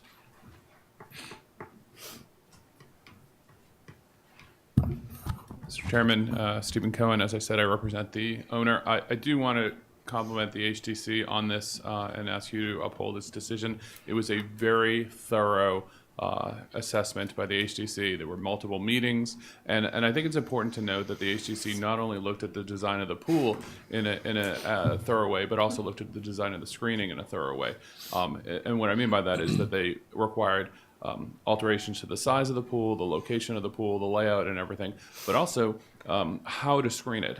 And it's not, and I want to note, it was not an application that was approved due to visibility. It was an application approved due to appropriate design and sufficiency of the screening, which is different than lack of visibility. But in a lot of cases, the HTC requires that you put up a fence. And in this particular case, the HTC was extremely concerned that putting up a fence would be unnatural. It would create like a box within a otherwise natural area. And the idea that the landscape designer came up with was to do a berm and then hide the fence behind that, so that you would have, and to require native vegetation on and around that berm. So you have a very natural vegetation that screens the fencing as well as the pool itself, which I think was the first time they had actually required that, although I don't know if it's been done somewhere else. So, this was a very thoughtful process. It was done in consideration of other pools and tennis courts and basketball courts and other things in the area that are there. If you look it up on Google Maps or you look on the GIS, you can see there are pools and sport courts in the area. But if you drive by, you generally can't see them. Essentially, Mr. Gagliano's argument is that the neighbors don't like this, they don't want it, and they don't want to see it from their second-story windows. None of that is within your jurisdiction. He suggests that this is going to ruin the natural environment. There's a case called Gumley, which is actually a Nantucket case that says that that's not something that the HDC can consider. That development, keep preserving nature and not having development is not something that the HDC can do, and they're well aware of that decision. This was an extremely well considered decision and should be upheld because the decision was based squarely on the HDC's jurisdictional grounds. Thank you. Does the board have any questions for or comments for the HTC or the applicant? Or, the appellant? Yeah, I have a couple questions for Ray or John. Reading through the notes, it seemed like the approval really hinged on sort of an assessment of the vegetation. And I just am wondering, does the HTC enforce those plantings? So how much sort of jurisdiction does the HTC have over plantings? Well, that's an interesting question. So, as Mr. Gagliano pointed out, when the owner of this property first bought it, he put up a privet hedge around. And there were some objections to that because it was kind of a formal thing to be doing out in Cisco. The fact of the matter, though, is that, privet hedge is not really our jurisdiction. However, if screening is required to mask the visibility of a pool from a public way, then screening is encouraged. Now, in this case, it was a combination not only of screening, but as was just pointed out, the landscape architect created berms, so the pool is actually set down within sort of a series of berms. So some of it is not relying on the screening, some of it is bermed. So considering that a pool is at grade, and if you're walking around, and this is set kind of far back from the public way, the screening is doing some of the work, but the berming is doing the other part. And when you say screening is encouraged, it's not required. It's encouraged. Well, in this case, it was required as part of the of the approval, of course. And then how do we enforce that? Year-round screening. We're assuming that, first of all, generally people, when discussions about privacy come in and neighbors are concerned, people will say, well, we don't want to look at the pool. Well, generally speaking, people who are in the pool don't want to be looking out and be visible from the road. So the screening is serving advantage on both sides. So we asked for the screening, or we required the screening, but I don't believe that they're going to go and mow it down if that's sort of your question. No, just trying to understand. It seems that for me, it just feels that the decision was hinged more on vegetation as opposed, and sort of an analysis of whether or not the vegetation was liked, as opposed to what was more within the jurisdiction. Liked? You mean preferred? Preferred, yeah. It absolutely was, because as Stephen just mentioned, a fence would do the trick. Fence is, opaque. But we felt like a fence out there to screen a pool would be a really obtrusive element in the landscape. And even if there were a fence, we'd want to have that fence screened by vegetation. Yeah, Rita, Exact- no, Let I- me follow up. What if I wanted to build a pink house, and I'm going to build a big in Cisco, and I'm going to build a big huge berm, and I'm going to put the right kind of screening that you guys like? Is it out of your jurisdiction? You'd have to have awfully large and opaque screening to screen a pink house in Cisco. Understood, but There's a I'm difference just between a following- pink house I'm- that's I'm 27 feet high and a pool that is below grade. I understand, Okay. but I'm doing that. I'm taking it to that Yeah, for, no, for a purpose. Yeah. And in my previous rendition here about 15 years ago, one of the HDC hearings that we had, and I don't remember which one, Steve will probably correct me, was someone saying, "Hey, you can't see my house. Look at all these bushes are in front. This isn't part of the, HDC has no jurisdiction." Well, in fact, the HDC has jurisdiction. At that point in time, the way it was interpreted is the HDC had jurisdiction because the screening can die, the bushes could die, something could happen. And so I think that there's actual case law that says that the screening itself, doesn't count. But we're going somewhere different now than we were 15 years ago. And so I'm a little torn because the way I understood it is that those things, that you couldn't do what I just offered for my pink house, that was not, that the HDC didn't allow that. And the town didn't allow that because that was kind of skirting the rules. But now it seems like we've changed the rules to allow it maybe. Am I wrong? No. Never in the case of a house, because that is going to be really difficult to screen with vegetation. I think A we were pool, talking which is about a a door. grade. I think the one we were doing door? 20 years ago was the color of a door, I think. Oh. So anyway. I can't speak to that. I would like to see the case law on that because I do think that this has happened. That something along this lines of screening has happened. Because what Anyway. this suggests is that if you can screen it, then a pink door would be okay. And I don't believe that is true, but I don't know. So, Can I comment on that? It's actually absolutely true. If it's not visible, and it's not a public way, it's actually a way, or a public or private way. But if you have a 10-acre lot and your house is in the middle of it and you can't see it from anywhere, then the HDC, under its statute, doesn't have any jurisdiction over it. Whether you like that or not, it's true. The HDC has to do its inspections from the road.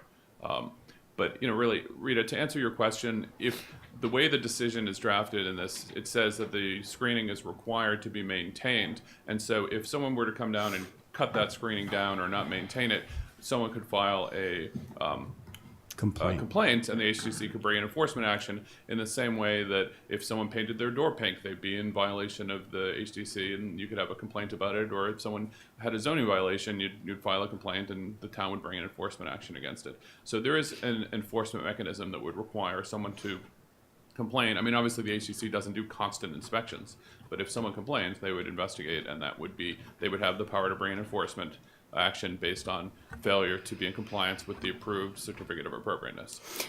and my question then is, one, have we ever done that when it comes to plantings? And two, and I will say I appreciate where you ended up with the plantings. I think it's a lot better than a privet, but I think that there's cases... Or a fence. Sorry or to a fence, interrupt. either way. But I suppose I'm just... the decision based on plantings that are totally mutable. To my knowledge, we don't go down and make sure there's 3 viburnum and 10 bayberry, that it could die, and someone could say it's a lot easier to put in a privet. Nobody files a complaint, and then the next person says, hey, look, there's a privet next door. So it doesn't seem quite as on firm ground as something like commenting on the trim or the windows. That is, if someone's out of compliance, it's easier to fix. They have to do a visual inspection Correct. before they sign off for the John certificate of Hedden occupancy. goes out to get a certificate of occupancy for the property, and he inspects everything from public ways. And if the pool is visible, he does not sign it off. And we're enforcing the specific plantings as drawn. Well, I'm just wondering... Basically, we're not going to say, you have to plant hosta or this or that. What we're concerned about is whether it's deciduous or evergreen, because if it's deciduous, then you're not going to see it in the summertime, but you'll see it in the wintertime. So we take those things into consideration. Yeah. Thank you. So I do think it's important to keep in mind that your decision is not whether or not they made a good decision or bad decision, just on whether or not they made a decision based on a reasonable assessment of the evidence. And I think here, they clearly considered the size and shape and location and elevation and grading and vegetative screening involved. So even if you think it's a terrible decision, I think you're sort of bound to say that they made a legal decision. Yeah, I understand. Thank you. Anything else?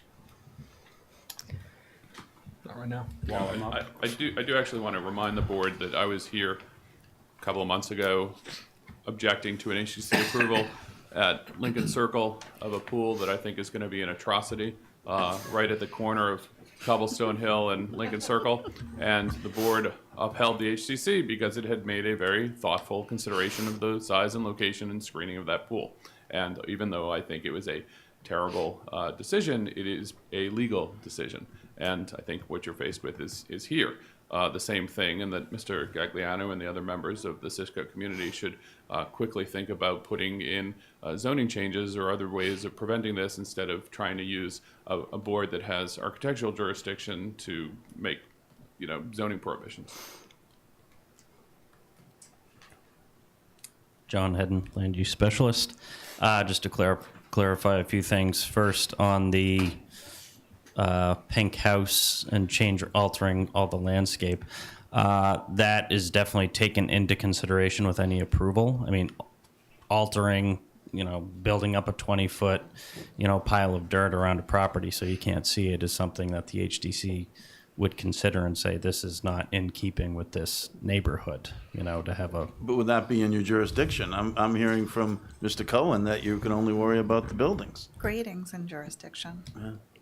Right, correct. Yeah, they review gradings. Right.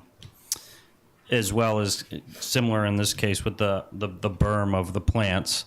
I've been told by town council that this stamp plan's a legal document, so I have to enforce whatever is on this plan. That's a legal binding document between the town, the HDC, and the applicant. So whatever's on here I can enforce.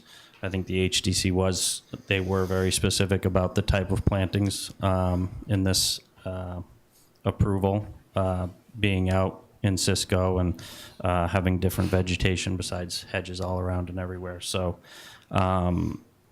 it was mentioned in the appeal of one of the commissioners having a conflict because he installs pools and such. Also owns a landscaping business, and it's been very beneficial to actually have him on the commission because he's a lot more familiar with all these plants than some of the architects that are on the commission. So I just want to add that a lot of consideration was given to some of the types of plantings and everything like that. So, and Commissioner Dutra was, informative with informing the rest of the commissioners what would be an organic approach to it, as well as plants that would screen the pool from visibility. So, John, could I just ask, who decides if 3 feet of a berm is appropriate versus 20 feet of a berm? I think Matt's example was extreme, but I think even in some areas 3 feet might be extreme. So I'm just wondering how that decision is made. It definitely goes into the HDC's approval process, grading. I mean, on the application, it lists change of grade. Of course, that usually deals more with houses and everything like that. And there's usually a foot difference here, give or take, plus or minus. So, as stated, it's, to berm something up 20 feet just so you can have a pink front door it's not something that's approved. It's not, logical. It's not, doesn't meet any guidelines, and it's just such a great alteration to a piece of property that it doesn't fit in with the neighborhood. So. The only thing I feel is that we get into a gray area in the discussion about arbitrary. 3 feet for some people in Cisco might be significant if it's a flat landscape. And to do what? So I'm just wondering, so it's up to the HDC to decide if 3 feet of a berm is appropriate versus 8 feet or 1 foot. Yeah, something that they feel is in keeping with the neighborhood. And if it's flat, I mean, we deal with grading quite often. So everyone wants the best view as possible, and it's up to the HDC to make sure that you're not having a castle that's above everybody else. So You're normally, what you're talking about though is you're normally making sure that they aren't putting their house 5 feet higher than everybody else's house. Correct. That's been what, and traditionally that's been the issue. They'd find the highest point and make it higher to try to get ocean views. Right. I think what we're seeing now is a slightly different take on it. If people are berming to put pools in because the houses are worth a lot more money and they can rent them all summer for a lot more money, then we've got a different set of motivations and a different, sort of problem set heading our way, I think. And so anyway, and so that's sort of what I see a bit in this case. The question I have is, did you guys look at past precedent and, in views, was any of that taken into consideration? For this decision passed, Ray would have or to answer legal that one. precedent. I know, because again, I remember 15, 20 years ago sitting on something and being told that the HEC was firmly saying that the bushes and things don't count. And so have we changed our methodology or our interpretation? Maybe I'm misunderstanding, but if somebody puts up a privet hedge, and I use the example of this same site, they put up a privet hedge. There was an old house there that got moved off, or maybe there was no house, but they basically surrounded the lot with privet hedge. Very first thing that they did. And there were complaints from the neighbors about that, rightly so, because privet's kind of inappropriate in that neighborhood, although it does exist. But the HDC had no jurisdiction over privet hedge per se. We can't tell somebody that they can't put in a privet hedge, which is different from using screening and landscape devices to be able to screen a pool to our satisfaction. And in terms of precedent, there are probably 4 or 5 other houses in this immediate vicinity that have pools that, as somebody noted, maybe Stephen, are screened and are invisible from the public way. And they've been that way for years. So this is another one of those. Yeah, the precedent, I'm not talking about the precedent of, the 3 or 4 other houses in the area. I'm talking legal precedent. I think what we had, and I don't know if it was appealed back then. I'm just wondering, was this, I just feel, this feels slightly different. It feels, and it's kind of interesting to say, the argument you're kind of making is, we have no jurisdiction over these privet hedges around here, even though the neighbors want them down. That's not a HDC. But then on the other hand, you're saying, but when someone's building something, we do have precedent. We can tell them to put Scotch broom in something that's more appropriate. Correct. So it sort of seems there's a difference. All right, I'm a little confused. Can I? I'm fairly simple. Sorry. Can I make a clarification? Okay. I think that there's a distinction between whether or not the HDC says that something can be appropriately designed by incorporating screening and grading changes into it, compared to whether or not the HDC has jurisdiction to say yes or no on something based on whether it's visible because of a berm or hedging or whatever. And that this is not a case where the HDC has ruled that due to lack of visibility, it is approving something that's otherwise not approvable, which it has and does all the time, not all the time, but on a regular basis. So the idea that you could have a pink Spanish style house, because you have a big berm is a entirely different question than what's being addressed here. What's here is whether or not the HDC appropriately considered the design of the pool and approved it in a way that's within its guidelines. And it clearly did, because it considered the size and the location and the grading and the type of screening. So that's really what's before you, not whether or not they approve something that's unapprovable because it's not visible, which is something that could be before you, but it isn't. Can I ask a question? So sort of following on from that, essentially what you're saying is that, well, you prefer the hedges and the natural, and you sort of worked with the client to get to that point. If at the end of the day they had said, we're going to berm it and we're going to put in privet hedge, you couldn't have refused it based on that? Or could you? Could you say that again? Yeah. If you had said we recommend or we prefer natural vegetation, and the applicant had come back Natural and said, vegetation as opposed to privet. Is that what you native mean? plantings. So they put in native fine. plantings. Yep. And they came back and said, for whatever reason, we can't, but we'll put in a berm and we'll put in adequate screening. So we'll put in 2 layers of privet and whatever. Would that have been approvable? No. No. So No, because in this particular, it's all depending on the context. So we took our approval of this particular pool was very different than the approval that we would have given for a pool that is, someplace closer to town, not in the outwash plain. Where privet might be acceptable. I think that might have been the screening device that they used up on Lincoln Circle. Lincoln Circle, full of privet, it's appropriate out there. We didn't feel like it was appropriate in Cisco, and stand by that. The other thing I just want to say, so back to the vegetation thing, I'm going to use another analogy because we're also talking about moving dirt around, okay? So if somebody has in their backyard, it's a flat yard, and they decide for the kids they're going to make a mound of dirt 5 feet high so when it snows they can sled down the hill, okay? The HDC has no jurisdiction over that. We can't say you can't put a berm in the back of your house. Now, if it relates to the architecture in some way, like the mounding up of a house that people used to try and get away with berming up their site so they get 3 feet more to be able to get the view, then we absolutely have jurisdiction over the grading, okay?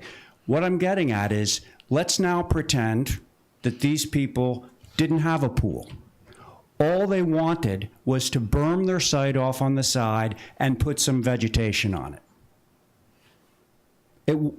We'd have nothing to approve. They wouldn't need to come before our board.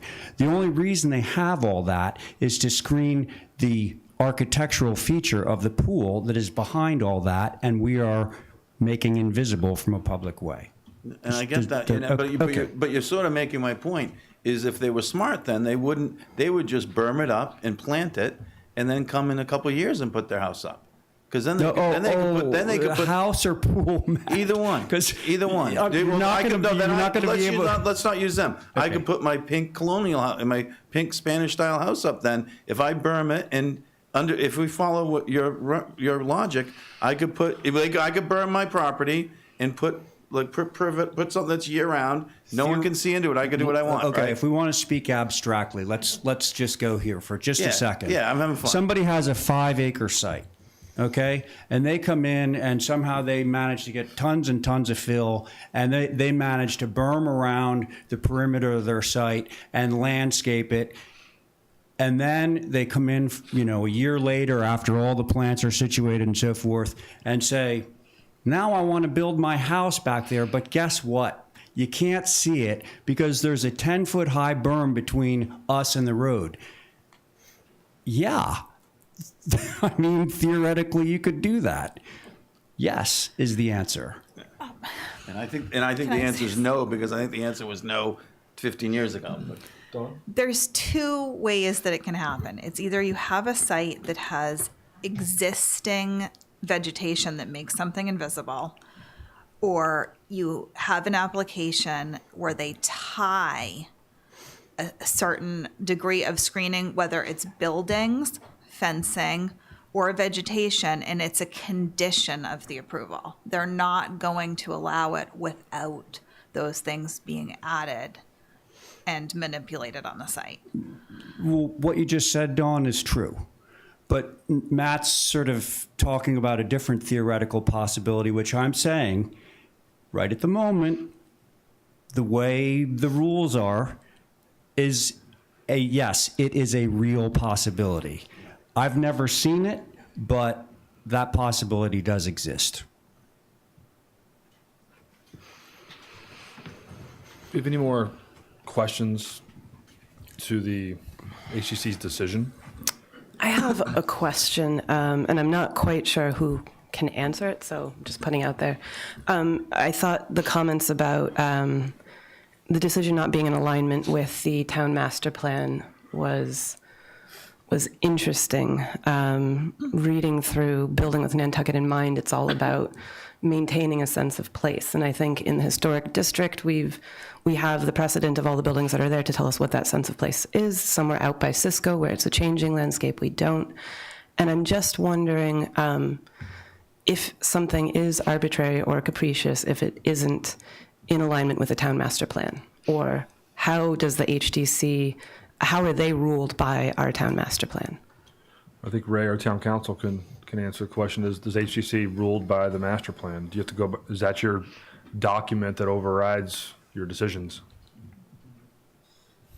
I would say that what the HDC has to go by is the special act of the legislature that set it up, which talks about, well, as you've been hearing,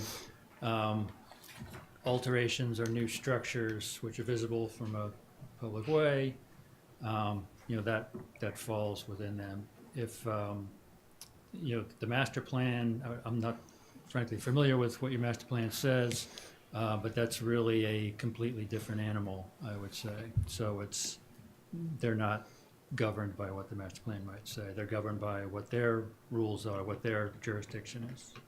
Okay. Does that answer your question? Mm-hmm. Yeah. Any other questions for anyone? Comments? Anybody else in the public like to say anything that's not already been said? One comment. Yeah. I just, this one really struck me because I recently learned that Chilmark has rules that you can't apply for a permit until you've owned a property for 2 years. And I think with what we're seeing coming in front of us at town meeting and then some of the other HDC appeals, I think that's a great idea because these kind of pools, get to know your neighbors, have the conversation with them. It is changing the landscape and it's changing the neighborhood. This one really concerns me because while the legislation might not say this, the way I see the HDSC is preserving that sense of place and community and neighborhood. And I think the neighborhood in this situation really wants the HDC to be holding that up. And if it's out of their jurisdiction, they can't do it. But I think we do have, I think we're changing the landscape and we're losing a sense of place. Okay, if there's no comment from the public, Just one comment. Thank you. Oh, you're welcome. Thank you. Okay, we're going to close the public hearing. Any discussions between the board, or does anybody like to make a motion? I'm torn on this too. I normally support the HCC every time because I think it's a really high bar. It's very difficult to not support them.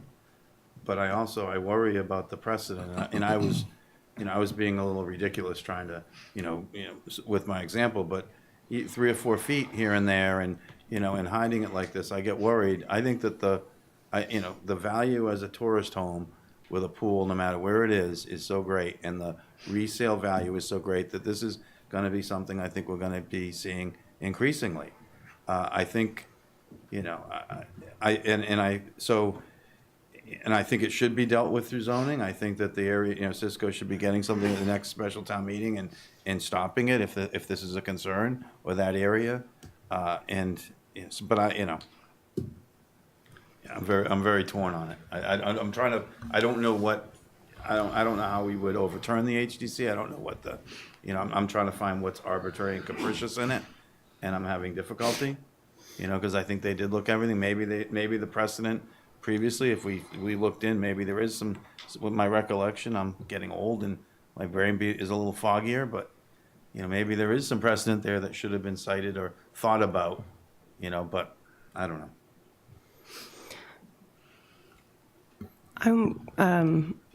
I would make a motion to uphold the appeal. I think that relying on vegetation and an assessment of berms without any real process or guidelines for that, what is appropriate, isn't appropriate. I think it is. I think there was thought put into it, but I think it was an arbitrary decision based without a process for some of those final decisions. Is there a second for discussion? I'll second it for discussion.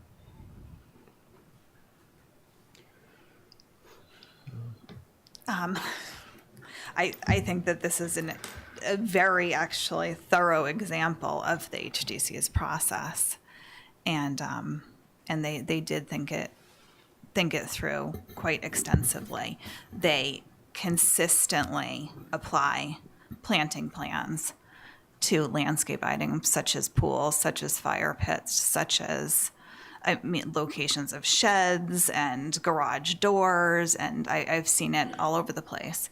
That screening could just as well be screening just a patio rather than a hole with water in it.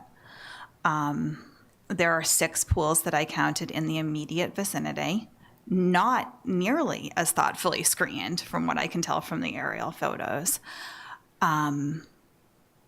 I completely sympathize with neighbor concerns, but to say that the HDC acted in an arbitrary and capricious manner in this decision-making is absolutely substituting your own opinions for that of the HDC, and I think it would be a highly inappropriate way to go. And I would totally disagree that is being the founding of my comment. I really do feel that using vegetation as because I don't think we're enforcing it the way we're enforcing the height of a fence. It's much more mutable. It's much more, they can put it in, it could come out in a couple of years, I think, hinging the decision on the appropriate type of vegetation as opposed to simply the adequate. And I will say I agree. I think the plants chosen, they're great plants. I just don't think that in this scenario, where it is close to the road, potentially visible, that relying on an arbitrary decision that 3 feet of a berm is adequate, and vegetation as sort of the last stand before visibility is appropriate process. It's the way the HDC operates and has operated consistently for years. Heights of retaining walls, heights of grading, and planting plans. I don't think we enforce it, though. But that's not up to this decision. But then how can we base decisions on something? Everything's enforceable based on someone complaining about it and the town has to take enforcement action. I mean, there are, people could build a house and no one does anything about it. There are enforcement procedures. So, just give my opinion. I tend to agree with you, Dawn. I don't love the pool. I would not love it if I was the neighbor. I do sympathize with the abutters. I'm not a big fan of pools in general, but that's not part of this decision. I don't think the HEC was arbitrary or capricious in this manner, as much as I, don't love what's going there. So any more discussions? Any more comments before we take a vote? Just one comment. It's really more just a general comment, but I think it applies in this scenario, and it's applied in other cases as well, where I think we have to be wary of this shifting baseline of saying, look at the neighbor, they have privet. Look at the neighbor, they have pools. That is what erodes a sense of place, and I think we have to be very careful of using those as the examples of what we should do next. So. Yeah, just because you make one mistake doesn't mean that everyone else can make the same mistake. And because you allow it once doesn't mean you have to allow it every time. And the HDC considers that. No, I understand. They spend a lot of time on this. And to say that they didn't think about this is just really unfair to another town board that is an elected body. And I just... Well, but also our job is also, in this we're seeing this, but our job isn't to always support another town body. We should also be thinking about we should be having vision and thinking about what are the implications of these things. If there's stuff going on here that is going to lead to, further bad situations that the HEC is going to be grappling with. They had a tough time with this. This was 3-2. This wasn't like 5-0. This was 3-2 with people feeling strongly enough to write in about it. So I think this is, if we're heading down a path, as leaders of the town, if we're heading down a path that we're going to see more of this or more things like this in these areas, then, I think it's important to at least talk about it. I think it would be a mistake to go, well, it's a town board, we have to support them. And I think they've done it. No, I know you did. I know that, but I think that I think they did put a lot of time in this. I'm not, that's not my point. I just. And that's what I want to clarify, is that I'm not, I didn't make the motion that it's arbitrary and capricious because I feel they didn't put enough time into it. I feel like the process, what the decision was actually made on in the end. And again, to Matt's point, it was 3-2. I don't think this was easy, and I don't think in this situation it wasn't lack of effort or lack of time. It was what the final decision was made on. Well, here's a question. What happens if we're tied 2-2? If we end up voting this 2-2, then does the decision stand, or do we wait for Jim? I think the motion on the floor is to uphold the appeal, and if that vote is 2-2, then that fails. Right. So I'd say then the HDC decision would stand. Yeah, that's okay. That's what I as it thought. stands right now. Right. I completely understand the concerns, but I don't think that you're getting at it in the right way. There, like, as you said, if people want to change zoning, if people want to change property rights, Well, what if I want put the other HDC parameters What if in? I want the HDC to interpret plantings the way they interpreted them 20 years ago? How do I go about that? Not during this HEC appeal. No, I understand, but if I have an understanding from 20 years ago that they used to say you can't have your pink house because just because you've screened it, and now we're actually encouraging that. How do I go about doing that?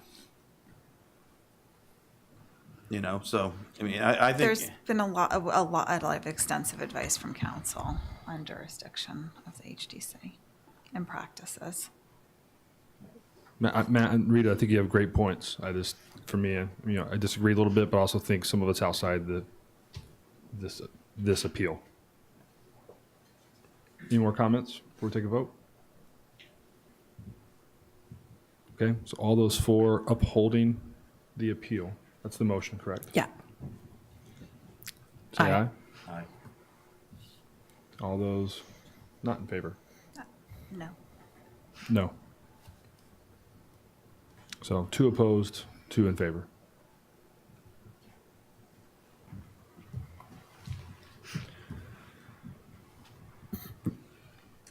Erica was not here. I technically did not close the public hearing. I just realized.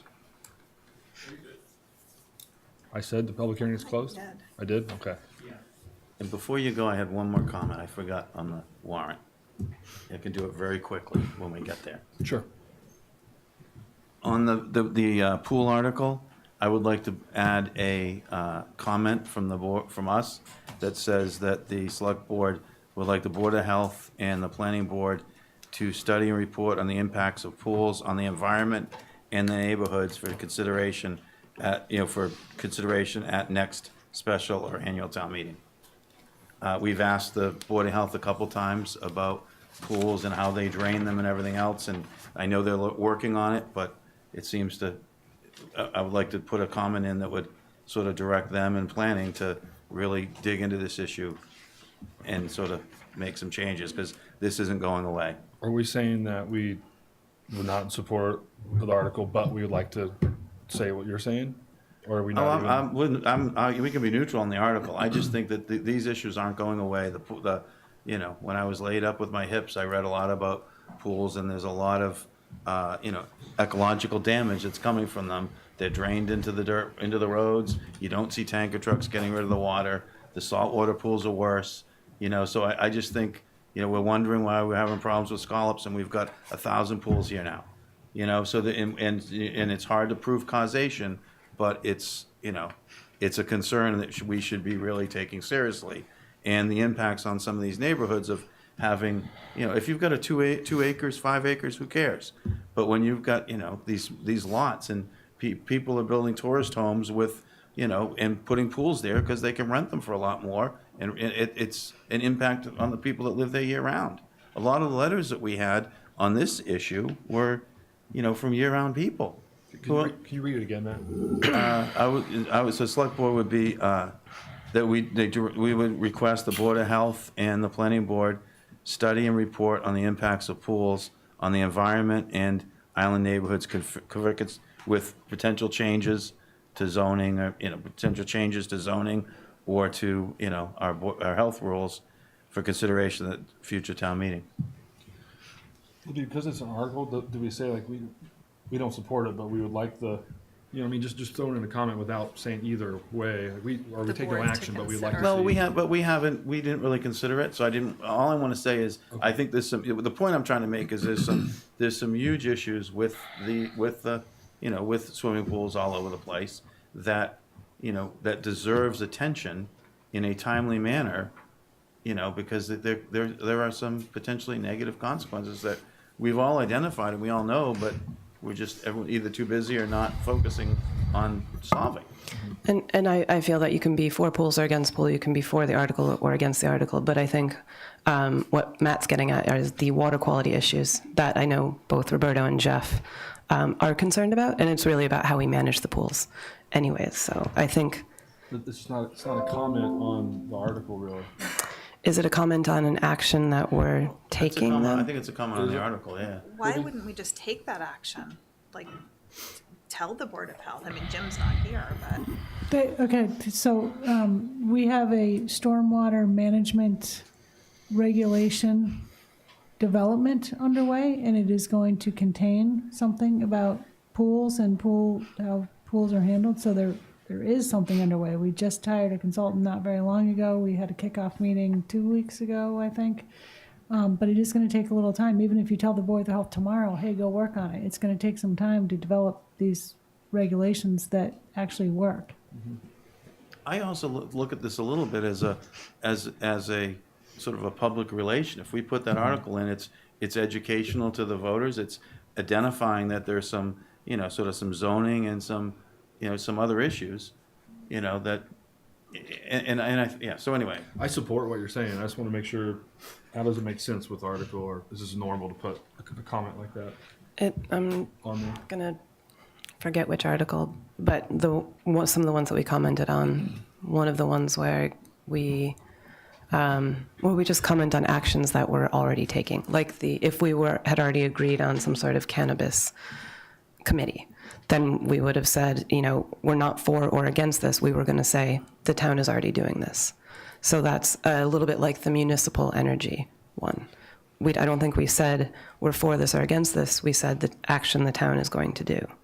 This one's a little different because it's a zoning article and it doesn't really have anything to do with the environmental stuff that you guys are talking about. Maybe, though, if you want to make a statement, you could say something like, in addition to zoning and neighboring issues or whatever, there are environmental issues with pools that we are concerned about, and we are working on regulations to address it. I don't know, something like that. Support, or we... I'm getting a little foggy right now about how to word that. Well, to Don's point, can we said some of it's already started, can we push this in another way? I mean, I hear you see the PR point. We can stand up And it can still be said. and said, No, I'm probably tired. It can be said, and in May, you're going to be getting the town admin's annual water quality update, and it'll be in there. But if you want to have a comment, I'm happy to figure it out. If people are sort of muddying the idea of the zoning change to pools because they have environmental concerns, it might be good to comment that needs to be addressed in a different way, and that we do want to support that. And I mean, as far as the zoning changes, I think clearly the planning board is already talking about it. They haven't come up with anything that had full support of the board because it was submitted by a planning board member as a private citizen. So that it's definitely on their radar, and it's kind of appropriate for them to move any kind of zoning change action forward. glad you brought it up. But I think we could comment on the Board of Health, because if that's people's real concern and they're trying to get at it through zoning, it's much more appropriate to get at the environmental concerns through the Board of Health. It's going to end up ultimately being probably not totally through the Board of Health. It's going to end up being a bylaw, hopefully at a special town meeting this fall, that will authorize the town to adopt stormwater regulations.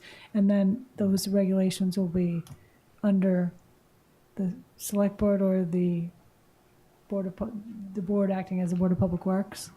Maybe Board of Health, I don't know yet, but it sounded like this. So if one of you is willing to review something that I can prepare, maybe I can try to prepare it sometime tomorrow, send it to one of you to take a look at, and we just go with that. That's fine. 'Cause I gotta If someone go. else Who wants to do wants it, they to can, do it? either way. I'm happy to do it. I'm not sure I'm near a computer till about 1 or 2 o'clock tomorrow, so I'll be near a computer. I'm training.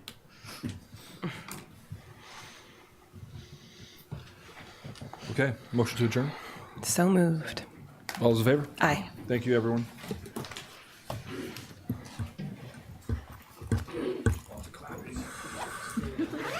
Oh, yeah.